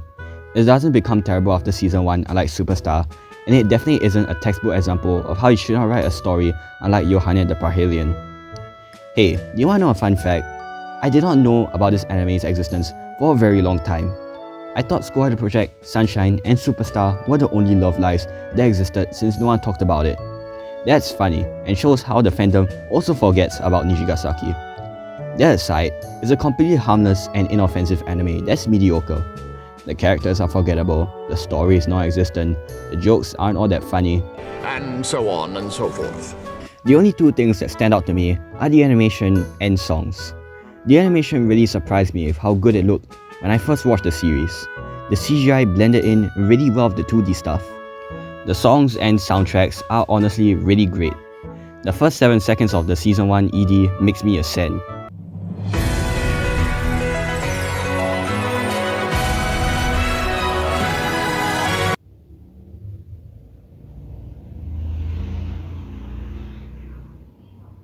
What a loud as hell motorcycle, man. That's kind of the only compliments I can give. I really like the bond between the characters in the anime. Unlike all the other idol groups in the other Love Live shows which portray their bond as more of a friendship type of relationship, Nijigasaki does it more of a club bond. You know, the type of relationship you have with members from your school club. That's really unique and fits the title. Get it? Because the title has the word club in it. Do you get it? Unlike what I did for School Idol Project and Sunshine, I won't run through each character. Not because I'm lazy, but because I genuinely can't remember any of them. There's Rina. I kinda like Rina. She's kinda cute. There's a funny pink hair girl who wants to have lesbian legs with the main character girl. What's her name again? Amogu? Actually, who is the main character of Nijigasaki? I honestly don't know. Is it the Monster Energy drink haired girl or Ayasu? Figuring that out is harder than doing a differentiation question. Okay, but in all seriousness though, there's one part of Nijigasaki where I do have quite a bit to say. Out of all the 3 Love Lives that came out after School Idol Project, Nijigasaki is probably the most original out of the 3. It's the one that copies the least from School Idol Project in my opinion. That's not to say Nijigasaki doesn't copy anything. Some of the characters' traits, especially Kasumi's, and the story beats are the same. Season 1 episode 10 is about the girls having fun at a sleepover camp thing. Doesn't sound familiar to me. But other than those, not much is copied. That sounds like a Love Live show that I would like, right? Especially considering how I diss Sunshine for copying too much. Yeah, there's a reason why people call this the worst Love Live, because I'ma be real with you, Nijigasaki does not capture the charm of Love Live, at all as compared to Sunshine or Superstar. They remove stuff that make Love Live what it is. For example, Nijigasaki is the only Love Live that doesn't have the 前回のラブライブ thing. I mean, that's not really a bad thing. The only downside is that it makes it harder for me to find the episode I'm trying to look for, and how it makes it harder for Nijigasaki to stand out from other music animes. There's also no ラブライブ intermission scene. I mean, one of the things I enjoy seeing in the new Love Live shows is how unique their intermissions are. Sunshine has a really cool intermission with how the camera pans up after the wave splash. It really adds a lot of energy to the show. Superstar's intermission is definitely my favorite, showing us the Love Live logo in a unique art style with stars in the background. You know, because they are superstars. But yeah, these intermissions are what makes each Love Live stand out. But Nijigasaki doesn't have it. Again, that's not really a bad thing, it just makes Nijigasaki not stand out. Additionally, there is no group name for the girls. The fandom just calls them the Nijigasaki girls. That's excusable, but I do wish you can call these girls by a much shorter and simpler name. All of these are honestly fine changes. They don't ruin Love Live too much. But there is one big aspect of Nijigasaki that does ruin what Love Live as a whole is. There is no Love Live competition. My guy, why call it Love Live when there is no Love Live? And it's not that there isn't a Love Live in the title. Like what these writers smoking on? When you have no Love Live, then it ain't no Love Live. This aspect makes Nijigasaki feel like the typical boring music anime. You know how the average human who has never watched an idol anime describes an idol anime? That's basically Nijigasaki, a stereotypical idol anime that plays its tropes safe. It's extremely predictable and it can sometimes be quite boring to watch. That's not to say that Nijigasaki is bad. I do have quite a fun time watching some parts of the anime. It's just nothing special. By trying to be different from the other Love Live shows, Nijigasaki has become an average anime. It's a type of show that you don't mind watching, but it's also a type of show that you get nothing out of after watching it. The bad stuff really balances the good stuff and makes it a real 5 out of 10 experience. The songs are great, the animation style is really cool, and some scenes are charming. But then again, the story goes nowhere, the character development is kinda bad, and most of the anime is just really forgettable. I also really hate the fact that apparently you gotta play the Love Live School Idol Festival All-Stars game in order to enjoy the anime more. Oh yeah, by the way, the Love Live company shut down School Idol Festival All-Stars. I think that kinda sums up the state of Love Live as a whole right now. Although I do understand why a lot of Love Live fans say that Nijigasaki is the only bad Love Live, I'd rather watch Nijigasaki than Sunshine or Yohane any day, because it doesn't infuriate me as much. It is more mid if anything. Yeah, I think that's all I can really say about Nijigasaki. Season 1 episode 10 is my favorite episode by a long shot, and that's about it. Okay, moving on to Superstar now. A short while after I finished watching School Idol Project, Superstar had just come out. Since I was still in my Love Live phase and was craving more animes like School Idol Project, I decided to watch Love Live Superstar. And you know what? It gave me exactly what I wanted. Sure, it definitely wasn't close to being as good as the original School Idol Project, but it is still great. I really like the characters, the story was setting up, the songs, the jokes, the new animation, etc. It was simple and captured the charm of School Idol Project without outright copying it. I really like the changes Superstar made. One of my favorite changes being how the show had 5 members instead of 9. It gave the show more time to flesh out these characters, more time for gags, more time for story. Each character was developed so well since there were less of them. Not only that, but each member was really fun, being as, if not more entertaining, as the characters in Muse. Let's start with the side characters. All of them are huge improvements over the background characters in Sunshine. All of them adding to the comedy and having nice interactions with the main 5, Sunny Passion especially. Both of them being super friendly with the main cast. Speaking of the main cast, Chisato is such a cute character, playing off canon really well. She's the weakest character to me, but I like how the anime felt as if they were setting up Canon and Chisato's relationship as an integral story point and got me invested in their bond. Her addition to Circles is really cute and funny. Sumire is also another character who is cute and funny, especially in her interactions with the other characters. Her backstory is also hilariously stupid, and it's no surprise why Gusoku Mushi became a meme in the fandom for a while. Nico is obviously funnier and more likable, but Sumire is still funny and a huge improvement over Yoshiko. We can't mention Sumire without mentioning Kaka.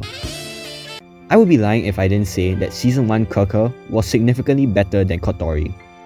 Kaka is just way more important to the story and way funnier than Kotori. The ongoing joke involving her constantly accidentally speaking Mandarin is absolutely humorous. If you can't tell by my accent, I'm a Chinese myself, which means that I can understand most of what Kaka is saying. It makes those scenes 10 times funnier when you actually understand what she's yapping about. Mari's English isn't funny because firstly, she speaks broken English which ruins the immersion. Secondly, she puts on an annoying voice. Third, she does it often and it gets boring when it is overdone. Thankfully, Kaka doesn't have that problem. Her Mandarin is shockingly fluid, her voice isn't annoying, and she only speaks Chinese when the comedic timing is right. Kaka is what Mari should have been. Another thing I love about Season 1 Kaka is how she does things that actual Chinese people do. I don't remember which episode it was specifically, but I clearly remember there was one scene where her parents called her, and when she picked up the phone, she answered, which is a really common greeting on the phone in my country. It shocked me how they got even the tiniest details for Kaka. Really shows the effort that was placed in when creating this anime. Not only did they put in more effort into the Kotori-esque character, they also put in more effort into the Ellie-esque character. Ren is extremely likable, having a deep backstory, funny jokes, and a lot more heart placed into her. Although her arc about overcoming her grief isn't as good as Taritari's, it is still really good, making me feel emotional. Comparing that to Nijigasaki, Sunshine, or Yohane, it's a miracle. Ellie is more likable, but Ren's backstory is 100% better, and she's also just funnier. There's some high praise right there. And saving the best for last, we have Kanon Shibuya. Back when I first watched Superstar, I used to consider Kanon to be my favorite anime protagonist of all time. She was pretty much an improvement over Honoka. Her design was better, her personality was way better, her jokes were better than Honoka's, her backstory was more realistic than Honoka's, her singing was also better. Everything was just better. She was serious when she needed to be serious, but was also funny and goofy at the right times.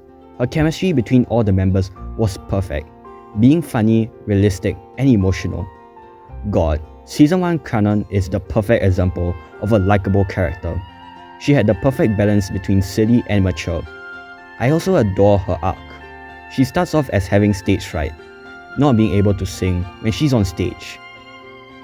However, as the series progresses, she slowly learns to overcome her fears, and by the end, she's completely fine with singing and dancing in front of a huge crowd.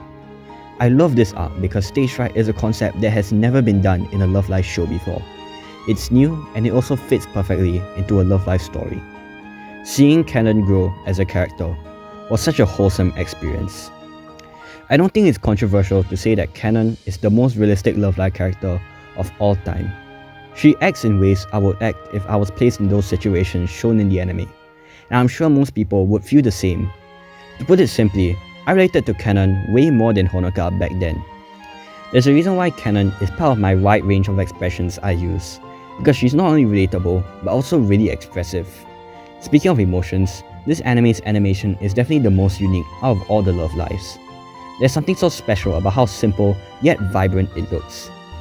It doesn't go for the same art style Sunshine or School Idol Project uses, going for something more stylish.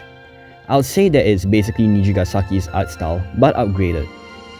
Another thing that's worth a mention are the subtle yet simple references to School Idol Project. I love how Superstar doesn't hammer down on the nostalgia bait unlike Sunshine. Everything is just so simple. That's another thing I enjoy about Superstar. It's just simple and, it just feels like School Idol Project. It doesn't try to subvert expectations and therefore captures the simplistic charm of the original School Idol Project. But yeah, I don't really have much to say about Superstar Season 1. It's just a really fun anime and definitely my favorite Love Live anime post School Idol Project. Yeah, it's an 8 out of 10 because it still has some problems. Some episodes are kinda boring and some jokes and plotlines are lazily recycled from School Idol Project. But I don't really give a shit. Superstar Season 1 just has so much thought and care placed into it. It has the most realistic character interactions of any Love Live. I value their relationships more than Aqua's Nijigasaki, and even some parts of Muse. Especially since, well, Liala only has 5 members and we can focus a lot more on their chemistry. But then Season 2 came in and shat all over it. Superstar Season 2 sucks ass. I've honestly never seen a series downgrade this much in such a short period of time. Superstar Season 2 ruined everything that made Season 1 good. They added more characters, the interactions became unrealistic and boring, the old characters were horribly flanderized and were given way less screen time. I was looking forward to a Superstar Season 2 as I wanted to see those 5 characters develop more and see more of their stories, but we got none of that. Instead, we got a shitty and boring anime about 9 girls dicking around for 23 minutes. Yes, I know, an anime where characters do random stuff for an entire episode can be really good, which is why slice of life animes are one of my favorite anime genres. But slice of life animes need to be entertaining, and Superstar is not that. The episodes are either really boring or objectively horrible. A huge contributor to why Superstar is such a chore to watch is how the old characters get shoved aside for the new ones. I know I talked a lot about this in one of my other review videos, but just in case you haven't watched it, here's a quick summary. A lot of the old characters get sidelined really hard in Season 2, and the new characters get more screen time. The side characters are non-existent in Season 2, with Canon's family members almost not appearing at all and Sunny Passion only getting about 3 scenes. This ruins the anime, as it makes it seem as if these characters are completely unimportant now. When Sunny Passion lost to Wayne Margaret, I felt nothing. It was emotional as Sunny Passion was pretty much dead. It was suspenseful because the people that Liala idolized were easily taken down by a single person, and if Liala wanted to win Love Live, they would have to be better than Sunny Passion. The reason why I felt nothing was because, do you really expect me to feel bad for Sunny Passion when they only got like 3 short scenes in the whole season, most if not all of them being a video call and not an in-person meetup? No, I forgot about them and lost all emotional attachment to those 2 girls. If the series didn't care about them, then why should I? Not only do the side characters get sidelined, but the main characters also get sidelined. I'm not exaggerating when I say that I don't remember a single thing that Chisato, Ren, and Canon did. I mean, Ren did get an episode in Season 2, but we'll get to that in a bit. As for Canon, she never really did anything special. Correct me if I'm wrong, but she did become Student Council President, right? I genuinely can't remember. This anime is so forgettable. She also had the bit in the first episode where she was excited when Kinako called her Senpai. That was cute and one of the only things I liked about the anime. Remember she dressed up as a bear once? That was kinda funny. But Canon wouldn't do that type of shit in my opinion. Canon is a rational thinker, and no rational thinker would dress as a bear in the middle of the woods. That's another problem I have with Superstar Season 2. They not only sidelined, but also butchered all the old characters. Canon turned from a perfect balance between funny and serious to a mostly serious character. This makes her so boring. Yes, I know people get more mature when they're older, but I'm sorry. She's just so dull in Season 2. And it's not like Season 1 and Season 2 had a huge time jump. Plus, dressing up as a bear and freaking out when a junior calls you senpai are not the most mature things to do if I'm being real with you. There's no reason to change up Canon like that. Canon became a normal character with 0 unique traits that make her stand out. That's not to say that she doesn't do anything funny in Season 2. Canon does funny stuff in the season, but it feels stupid and out of character. In Season 1, Canon did stupid stuff, but it was for a reason. In Season 2, she does stupid stuff for the sake of comedy. Wow, isn't that so funny? Wow, isn't that so funny? Canon is Freddy Fazbear. Doesn't that make you laugh? Thanks Superstar Season 2. Canon is no longer my favorite protagonist. She's not even in top 10 now. But that's not the worst character Season 2 has flanderized. Canon may be boring now, but she isn't totally unlikable. Kaka, on the other hand, she's extremely hateable now. Contrary to her personality in Season 1, Kaka is now a huge bitch who insults every character in the anime. Yeah, like, I know she roasted Sumire once or twice in Season 1, but at least there's a reason behind it. Sumire is kind of a jerk, so she had it coming. But in Season 2, Kaka roasts every person she sees, even characters who have done nothing wrong, such as Canon or even the first years. She does it so often to the point where she's not even the same character anymore. Did the writers forget how to write Kaka or something? She went from the comedic relief to an unlikable character who's not even comedic, nor a relief to see. It's so bad that it ain't even an exaggeration to see that Sumire and most of the first years are more likable than Kaka in Season 2. Look how they massacred my girl. Lastly, Ren. Ren got sidelined pretty hard in this season. She barely appeared, let alone spoke in season 2. I can only remember one episode where she got the spotlight, and it's episode 7. But even so, Mei got half the screen time in the episode, so it's not really centered around Ren, now is it? But even ignoring how Mei got a lot of screen time in an episode dedicated to Ren's character development, episode 10 is still really bad. Remember how earlier I said that Ellie's sudden change in personality after episode 8 was kinda jarring? Well, Superstar is even worse, like horrendous when compared to School Idol Project. Ren is no longer mature, serious, rational thinker that she once was. Nah, she's now stupid. It's like Ralph became incredibly stupid in Wreck-It Ralph 2, Ralph Breaks the Internet, when in the original Wreck-It Ralph, he was a perfectly normal guy. Ren is now laughably stupid.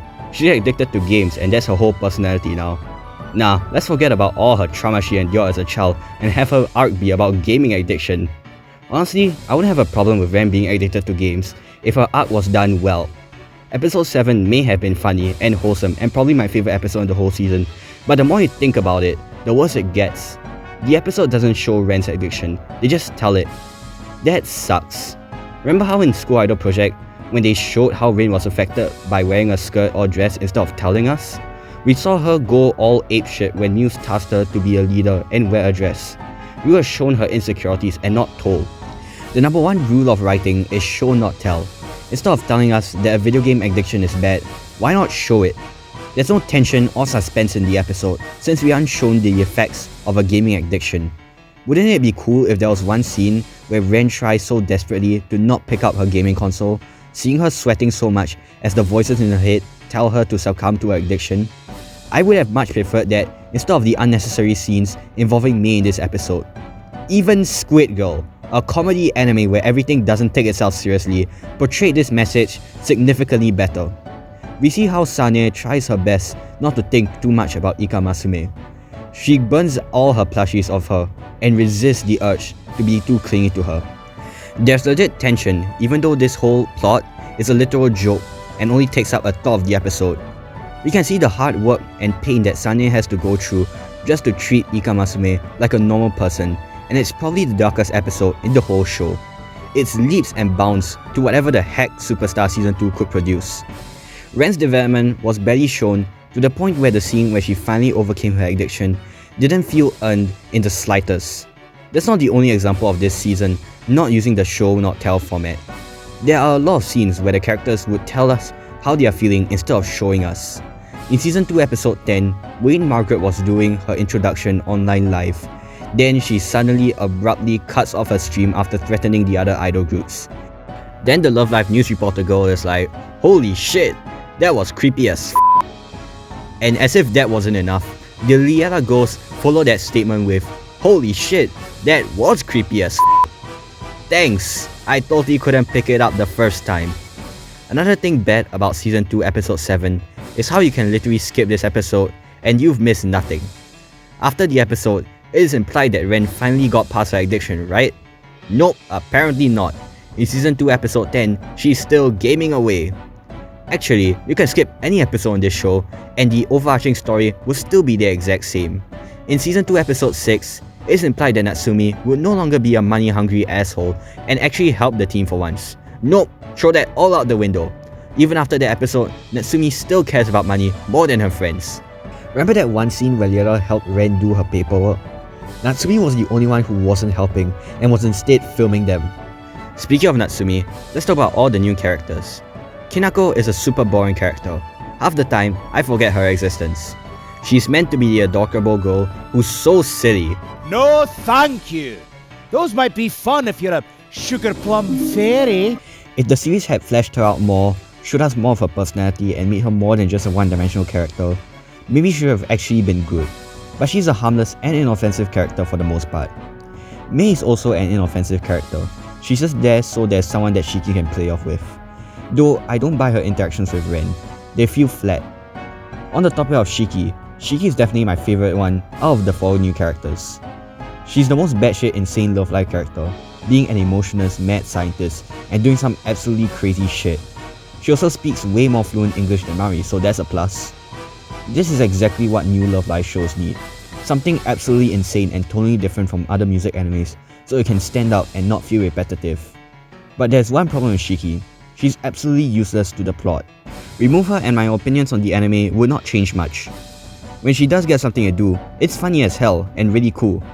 But it's too bad the anime gave more screen time to Natsumi. Okay, let me just cut to the chase. Natsumi is the worst character in the entire Love Live franchise, and it ain't even close. I hate her so much more than Mari, and I think that speaks volumes. At least Mari had somewhat good intentions.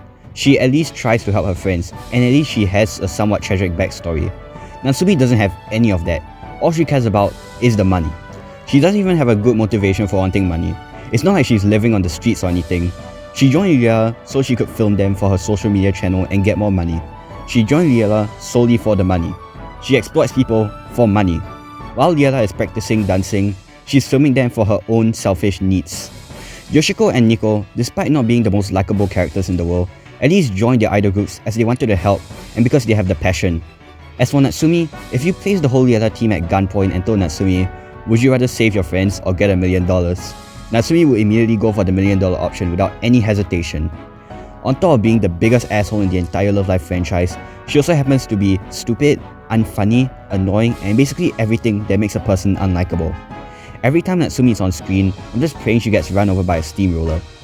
Truth be told, these cast of characters are extremely fun and likable, if they were given the time to be more fleshed out and developed.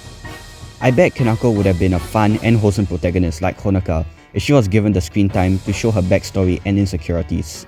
She seems like a cute character, just give her the screen time that she needs so we, the audience, can feel an attachment to her. Same thing goes to Mei, Shiki, and maybe Natsumi. I feel that if we were shown Natsumi slowly growing to be less greedy and learn to care about her friends more than money, then maybe, just maybe, Natsumi would have been tolerable. Just give these 4 girls a completely different series where they don't need to fight for screen time with the other 5 Liela girls.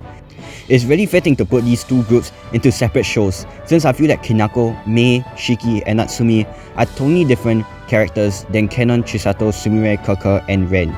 Every character in this season is fighting for screen time, each arc feeling rushed and unfinished. Heck, these new characters add nothing to the overarching story. The basic plot of Season 2 is that Wayne Margaret is participating in Love Live so she can get accepted to a school that she wants to go to. She threatens every idol group she stumbles upon, including Liela. She effortlessly takes down Sunny Passion and Liela starts to get worried, especially since Kaka will have to go leave Liela forever if they lose the competition. Eventually, Kenon shows Wayne that teamwork makes the dream works and Wayne joins Liela. This feels like a good continuation from Season 1 Superstar, but the story is overshadowed by these new characters who are somewhat likable for the most part, but add nothing.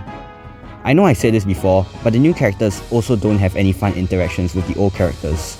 Can you imagine how a conversation between Sumire and Shiki would go? Hey Shiki, how's your day? Say something, goddammit! You're on television! One of the most important rules of writing a story is to make every character integral to the overarching plot. If they ain't important, then what's the point of them existing?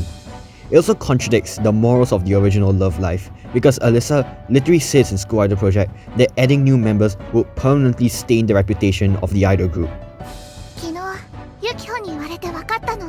私ミューズが好き。9人が大好き。みんなと一緒に一歩ずつ進むその姿が大好きなんだって。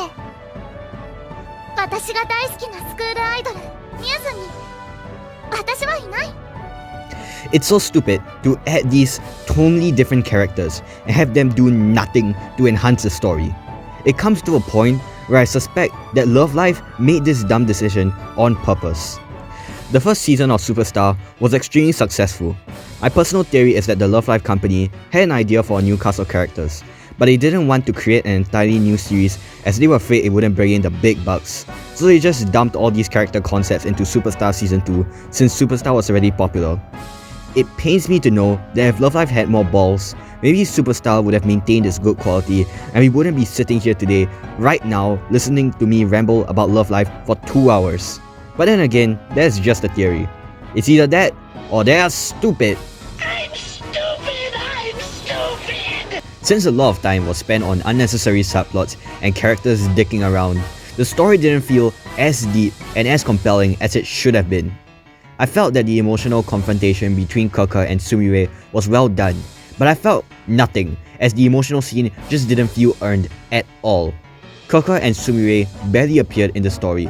It was as if the writers didn't care about them, and if the writers didn't care, then why should I? Season 2 episode 9 might be my second favorite episode in the season, but it's still objectively bad. Superstar Season 2 is a lot worse than Sunshine. I can at least see more effort placed into Sunshine, but as for Superstar, it just mostly feels like a cheap cash grab. At least for Sunshine, it wasn't directly linked to School Idol Project, so that meant that I could ignore its existence. But for Superstar, this is a canon follow-up. It has permanently ruined the entirety of Superstar, and I'm sure that Season 3 ain't gonna fix shit. Especially considering the fact that Season 3 is gonna add fuel to the fire by adding more members. That's nice, that's cool, that totally doesn't make things worse. Okay, truth be told, Wayne Margaret is a pretty cool character. She's intimidating, badass, and a genuine threat to all the idol groups.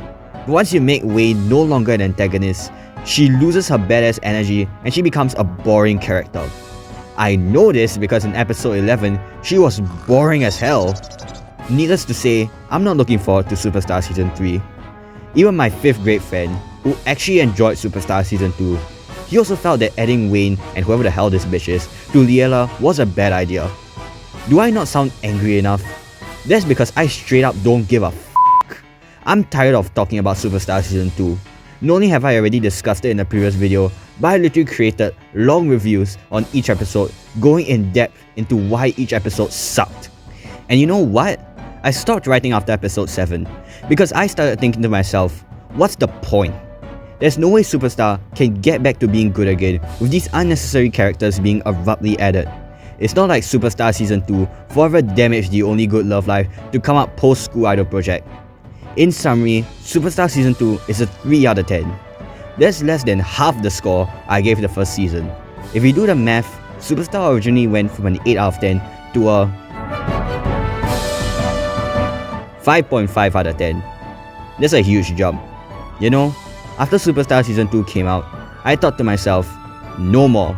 There's no way that Love Live is gonna make something worse than this. There's no way that the same franchise that has created my favorite anime of all time can create something even shittier than a 3 out of 10. Boy, was I so wrong.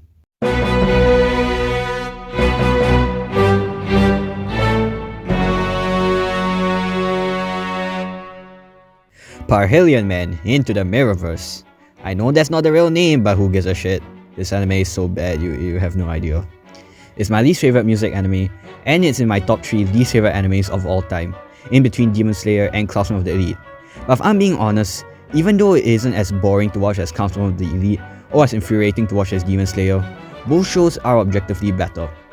Classroom of the Elite may have extremely unlikable characters, and it also may be the biggest snooze-fest anime I've seen, but it at least has a really good message about how messed up the education and political system truly is. And Demon Slayer has a lot of fans, so it's definitely doing something right. To put it simply, both of these animes that I hate at least have a lot of thought and effort placed into them. I can understand why some people like them. Yohane the Parhelion is not that. Let's start with the things that I liked. Don't worry, this won't take long. The animation and songs are really good. I really like the opening, and I would be lying if I didn't say the anime peaked with the opening theme song. If the whole show had the same vibe as the opening, perhaps this anime would have been good. But you can't get good stuff from Love Live these days. If you're curious to watch the anime, I suggest watching the opening and nothing else. Don't waste your time watching the whole ass series. As for the animation style, it's really good. This is the best we've seen Love Live from a visual standpoint. I really like the city background in the first episode. The character designs are also great. They look way better in this new art style. But that's really about it. Compared to other medieval animes, the animation pales in comparison. The fight scenes aren't as well choreographed as, let's say, Shield Hero, and the characters aren't as expressive as the ones in Konosuba. But I mean, it's great for Love Live standards, I'll give it that. As for the songs, they aren't bad, so that's good. The only good parts in some of the episodes are the music segments. It's a darn shame that there's only a new song once every 4 episodes. Yup, that's all the compliments I can give. I also gave those same compliments to other post-School Idol Project Love Live shows, so it's not really that big of an achievement. Let's now get into the negatives. Now first, let's ask ourselves, what thematic and narrative purpose does it serve turning Aquas into medieval versions of themselves?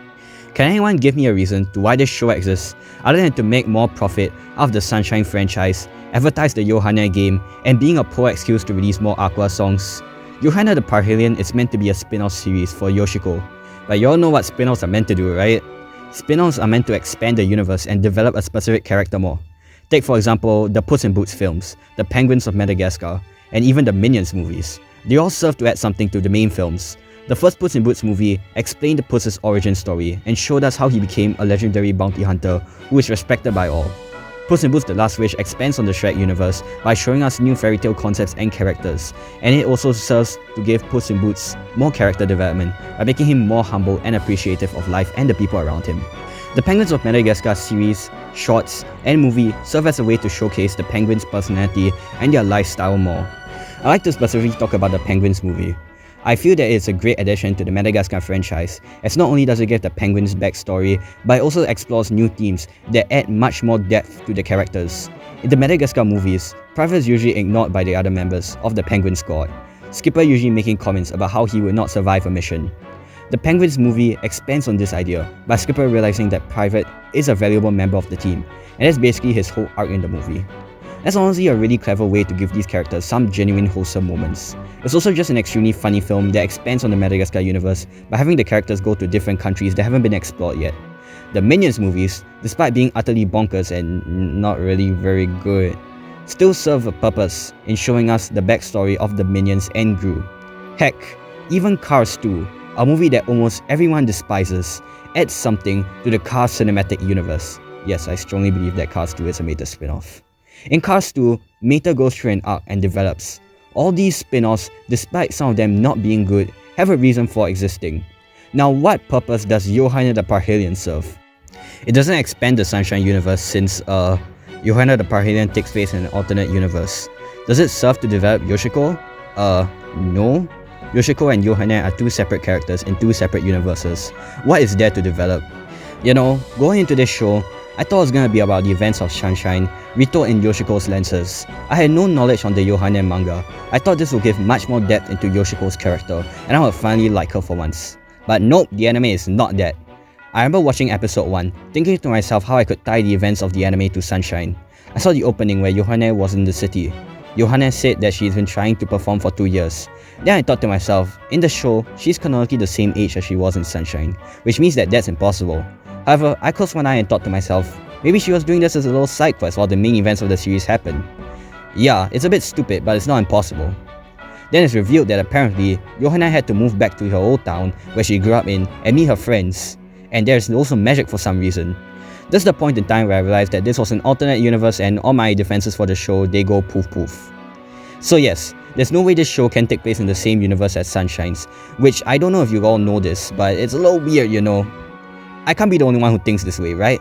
A spin-off show that takes place in a separate universe from the mainline series? If it doesn't take place in the same universe, then is there a point for it to exist? Like, the show can't expand on the universe in any way, nor can it give development to the characters.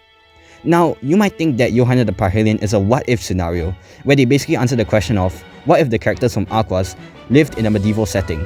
Firstly, who in the right mind would ask the question? Secondly, this anime doesn't do anything special with the medieval setting. Most of this anime is just slice of life stuff that could be done in any other setting. The magic is barely utilized and the animals in the anime are just regular generic animals. There are no mythical beings. The game that this anime is based on is centered around fighting mythical monsters, but don't be fooled, there aren't many otherworldly creatures in this show, much less fighting. There are so many things you can do with a magical fantasy land, but this anime chose to be a boring, regular slice of life anime that doesn't have anything to do with fallen angels. Third, none of the characters in Yohane the Parhelion act like their Sunshine counterparts at all. Riko loves animals now, especially dogs, even though she was terrified of animals, especially dogs in the original Sunshine. She's also an energetic geek, which is extremely different from her Sunshine counterpart. Yo now has a fixation on flying when that was never established in the original Sunshine. She had a connection with sailing in the original. Why didn't they just make her a sailor instead? Mari, despite being an improvement over her Sunshine counterpart, is boring, bland, and uninteresting. She's now a quiet and mature woman, which is such a huge difference compared to the loud and annoying version of her that we see in Sunshine. Hanamaru and Kanan are both light-hearted versions of themselves, Kanan being into robots and building shit, which was never established in Sunshine. Chika and her entire family barely get any screen time. Dia is now a super friendly goofball, contradicting her strict and condescending personality in the original. And her sister Ruby is now a fairy for some godforsaken reason. I buy their relationship less in this anime, since they not only don't look like siblings and don't act like siblings, but they're also of different species. One's a human and one's a fairy, and they're still canonically sisters? It's also not an excessive gene either, because no villager in the town is a fairy. Ruby's the only fairy in the whole goddamn anime. My personal theory is that the dad had sexual intercourse with a fairy. There's no law reason for that. It is never addressed how these two are from the same bloodline. This is another problem with this anime. They had concepts that don't add anything to the story, and they don't even bother to explain them. There's so much unnecessary lore that is never explained. Why is Ruby a fairy? Why do a handful of characters have magic while others don't? Why can the dog talk while other dogs in the anime can't? Why is high-tech technology a thing in this world, even though this show is supposed to take place in the 14,000s? Why is there some evil dark magic thing that turns animals evil? Why is the lore so unnecessarily complicated and yet none of it is explained? Back to the topic of the characters themselves. Yohane has got to be one of the worst protagonists of all time. She's worse than her Sunshine counterpart because at least Yoshiko was ironically funny and she at least had personality. Yohane is just so unlikable and uninteresting. She's a mix of Chika and Yoshiko from Sunshine, which is as stupid and as bad as it sounds. The dog character is also really bad. She's a female dog if you get what I mean. Also, isn't the whole point of the dog in the original Sunshine is that she's not meant to be Yoshiko's pet? Wow, this anime goes out of its way to assassinate each individual character. You don't root for Yohane because she's this pathetic, whiny little jerk. And you don't root for the dog either because she treats Yohane like shit. And oh god, I hate it! I hate it so much! With the two main characters out of the way, let's talk about the side characters. They're all boring and uninteresting. Some characters don't even need to exist. Why does Kanan have a frog robot thing? What's his purpose? Why does Hanamaru have a pet pig? Hanamaru was never related to pigs in the original. I actually forgot that the pig existed while writing the script for this video and I only added it last minute. What's the deal with these unnecessary animal sidekicks? Why does Dia have this secretary girl who gets significantly more screen time than Chika? Half of the Aqua's characters in the show barely do anything. They're all boring, watered down versions of themselves. These are the worst cast of characters in any Love Live show. They don't even have fun interactions, nor are they even funny or charming in any way. Now, some of you might say, perhaps Yohane the Parhelion is a joke anime and everything is intentionally bad, especially since the manga is based on what's an April Fool's joke. I personally don't think that this is a joke anime because this anime is not funny at all and it takes itself seriously. I know this because the anime attempts to tackle deep and mature themes like a realistic depiction of a panic attack and self-doubt, which are topics that you wouldn't find in a comedy anime. The jokes in Yohane the Parhelion also do not feel like they come from a comedic show. It's weird because I know Love Live can make good jokes that feel like they came out of a shitpost. Every Love Live show is way funnier than Yohane the Parhelion. None of the jokes in the show made me laugh, chuckle, or even smile. And I even thought to myself, that's a good attempt at a joke because it's just so dull and lifeless. Secondly, the reason why I feel that Yohane the Parhelion is not a shitpost anime is because they go so hard on the songs and animation. Take a listen to the opening of Sunshine in the Mirror and tell me that it doesn't sound serious.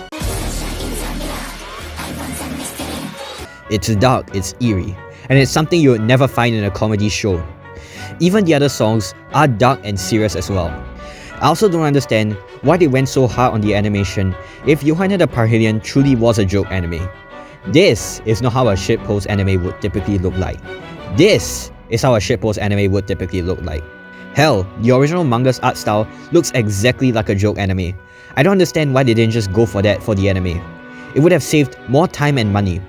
I know that Love Live can create such animation styles because that one Nijigasaki anime had a really simple animation that didn't take itself seriously.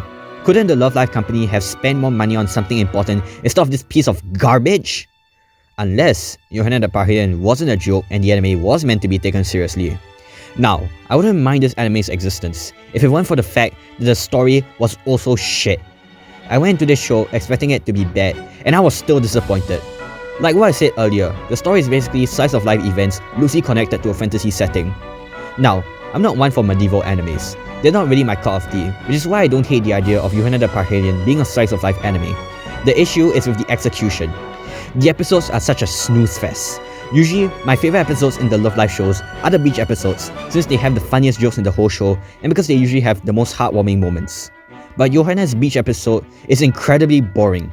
I remember yawning at least 4 times when watching it. Sometimes, the episodes in the show are so tedious to watch that I have to pause the episode and do something else instead, or watch the episode at times 2 speed. I rarely do that for any other anime or movie, and let me remind you that movies are significantly longer than a single anime episode. I think the major reason why these episodes are so boring is because the relationship between the characters aren't fleshed out well enough. The chemistry between these 9 girls are non-existent and unrealistic, especially since most of these characters aren't fleshed out at all. There are only 4 characters who get enough screen time, and that's Yohane, the dog, Mari, and Riko. Everyone else is sidelined hard. It comes to a point where Superstar Season 2 pales in comparison, because at least Superstar Season 2 gave the characters something to do, even though it wasn't a lot or even good. One thing I love about Love Live is the character bonds. One of the main reasons why Sunshine and Nijigasaki are better than Superstar Season 2 is because at least those 2 animes have believable and wholesome bonds. That's like one of the few things worthy of praise in Sunshine. Once you remove these charming interactions, you're left with a boring, tepid, nothing of an experience, which is what this advertisement is. The real get-a-load of this moment in this anime is how the dark magic monster demon is defeated by the power of friendship in the last episode, which in itself is incredibly stupid and cliche, but it is even worse once you factor in the fact that the friendship between these girls is one of the most one-dimensional and unrealistic things ever conceived by mankind. I'm okay whenever the characters in kid shows defeat the villains using the power of friendship, since firstly, the show is targeted at children, so the writing standards are low, and secondly, the bonds formed by the characters in these kid shows feel real and earned. But as for Yohane, don't make me laugh. Do you really think that if you have a single conversation with a random stranger, that means that you're automatically close friends with said stranger? Most of these characters only meet once, and then they automatically become besties. On top of that, Yohane the Parhelion is clearly not aimed towards toddlers. It's a show for fans of an anime that came out 8 years ago. And I'm not entirely sure if Love Live Sunshine is a kid show, you know, especially with its crude humor and deep topics. Speaking of the last episode, I unsurprisingly didn't like the ending, mostly because it's the only episode in the whole show that didn't have the opening. Okay, all jokes aside, I barely understood anything that was going on, and the Saint Snow cameo at the end added nothing and felt like nostalgia bait. Also, the big monster dark magic thing does not work as an antagonist because firstly, it has zero personality to make it stand out, and secondly, I think this YouTuber here explained it the best. The calamity symbolizes the disconnect between people, brought to an end when they all connect through song. Now that I think about it, the villagers weren't quarreling at all in the show.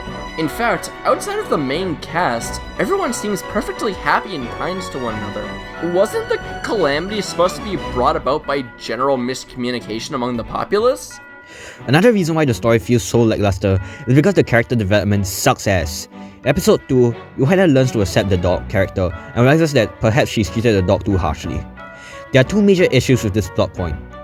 Firstly, in episode 1, Yohane and the dog consistently insulted each other, and for some unknown reason, Yohane suddenly likes the dog now in the next episode, even though the dog has done nothing good to her.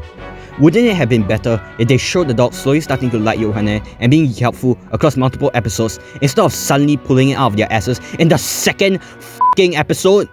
The apology that Yohane gives the dog does not feel earned in the slightest because the dog has done nothing to deserve an apology. But if you think that's bad, oh, we're just getting started. The second reason why Yohane's character arc of learning to like the dog is bad is because in the episode towards the end, she literally insults the dog, and then 6 episodes later, Yohane screams at the dog for not being helpful at all. And if I'm not wrong, she doesn't even apologize afterwards. It's funny how Rent a Girlfriend is better than this piece of garbage. If you think that's the only character in the whole show who has shitty development, you'll be mistaken. Mari resolves her social anxiety within 3 seconds. Riko gets away scot-free with lying about leaving the town. Dia starts to doubt herself in handling the dark magic monster crisis thing in the last episode, which had the potential to give Dia an arc where she tries to be a better leader, but then she quickly snaps out of her days within 3 seconds and continues everything as if nothing ever happened. And every other character gets nothing to do. Overall, Yohane the Parhelion Sunshine in the Mirror is terrible. I thought to myself, watching it, how could someone think of this as a passable spin-off series? It's a type of show that I can't see anyone enjoy. If you're the average anime fan with no knowledge of Love Live, you would dislike this show for its boring characters and non-existent storyline. If you're a fan of shonen isekai medieval animes, you would despise this show for doing absolutely nothing creative with its fantasy setting. If you're a fan of Love Live Sunshine, you would hate this show for butchering every Aqua's character and turning them into mundane, uninteresting versions of themselves. The only group of people I can see this show appealing to are babies. Little fucking infants. And even so, I'm certain that if I showed this to a 3-year-old, they'd be bored out of their minds because I certainly was, and I have longer attention spans than most 3-year-olds. Even my 5th grade friend, who, let me remind you, didn't mind the other post-Love Live shows, didn't like Yohane the Parhelion all that much. As far as I know, he only watched the first episode, thought it was made, and gave up on the series afterwards. I'm genuinely curious to how people like this anime. Can anyone tell me in the comment section how this anime got a 6.5 on IMDb? Because seriously, Yohane the Parhelion is a compilation of everything bad about the post-Love Live shows. It tries to attempt deep themes that utterly fail, just like Sunshine, as a story that goes nowhere just like Nijigasaki, and it doesn't give the time needed to flesh out each character just like Superstar. It's just a perfect storm of awfulness. Yohane the Parhelion Sunshine in the Mirror is the most pathetic anime of all time. It's clearly a cash grab, heavily relying on brand recognition. If they replaced the characters in Yohane the Parhelion with original characters, not only would they have not made any difference, but it would have been better since the original legacy left behind by Aquas wouldn't have been tainted by this worthless piece of garbage. I'm giving it this channel's very first 2 out of 10. The only reason why it's not a 1 out of 10 is solely because of the banger theme song.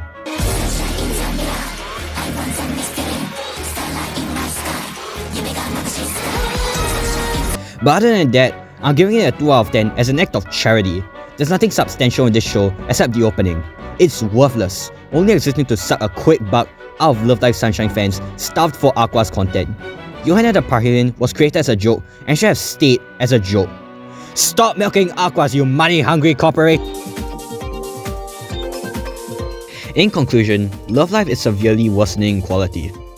They made one good show which became my favourite anime of all time, and then it all just went downhill from there. I know I said it before, but I do find the inconsistency to be rather strange.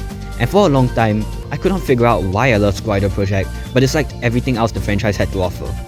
However, I think I finally found the reason why these new shows keep missing the mark. They do not take risk. Take Love Live Sunshine for example. It copies a shit ton of aspects from School Idol Project and has a lot of news nostalgia pandering, which makes the show feel repetitive and ubiquitous. Superstar worked at first until they made Lyra have 9 members. It was as if the creators of Superstar thought to themselves, Muse had 9 members and everyone loves Muse, so let's give Lyra 4 more characters. And of course, Yohane the Parhelion, a spin-off of a spin-off. It did not need to be made, but the Love Live company went ahead and made it anyway because Aquas was popular and would bring in the big bucks. Nijigasaki isn't safe either. It plays its tropes safe and also doesn't take any risk, making it an extremely generic idol anime. I don't think the people working on Love Live understand the fact that the reason why School Idol Project is so good is because there was nothing like it at the time. Love Live's School Idol Project subverted expectations by being able to balance comedy with emotional moments so well and have characters that have a lot of depth to them instead of being the typical idol anime. And I'm not the only one who thinks so.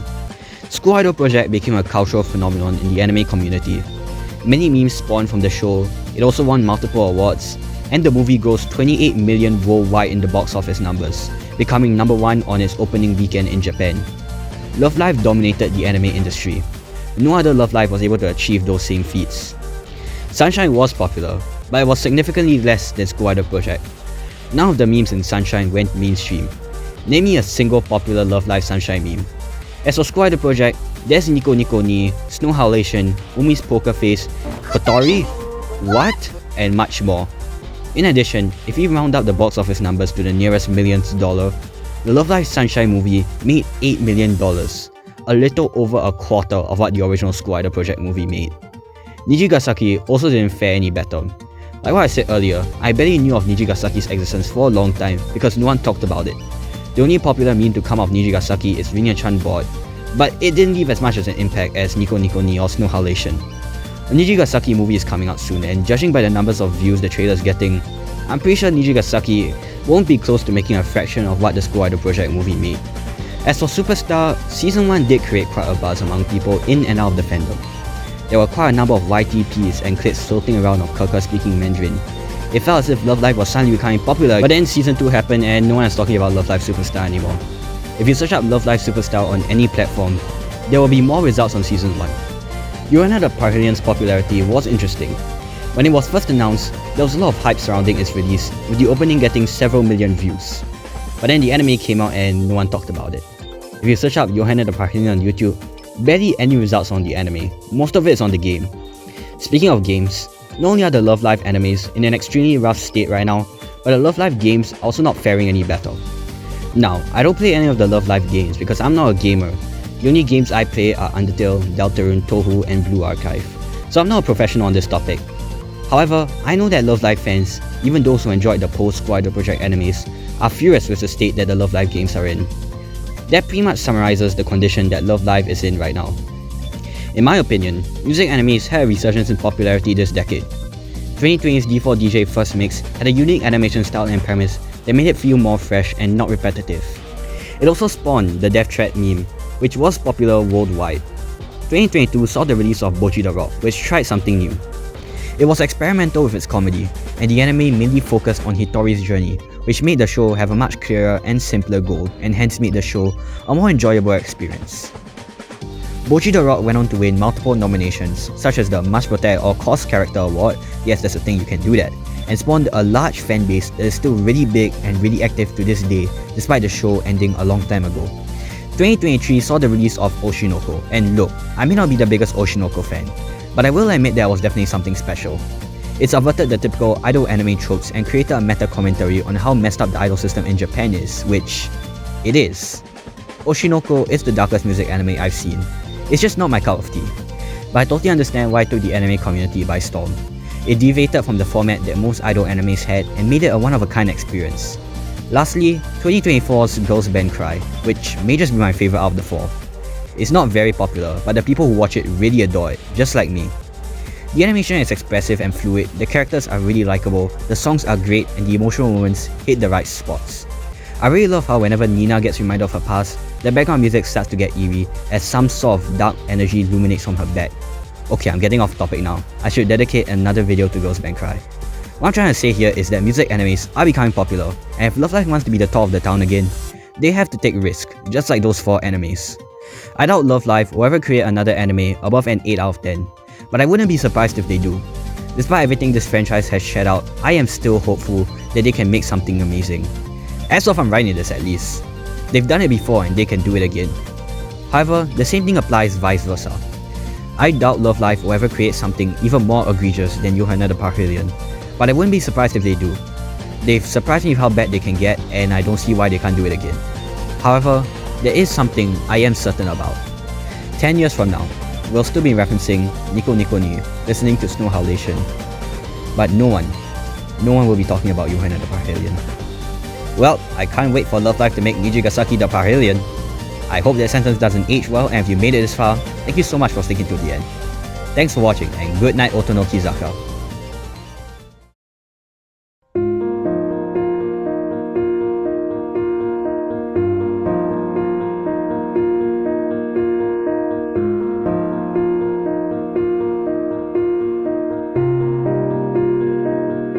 I doubt Love Live will ever create another anime above an 8 out of 10.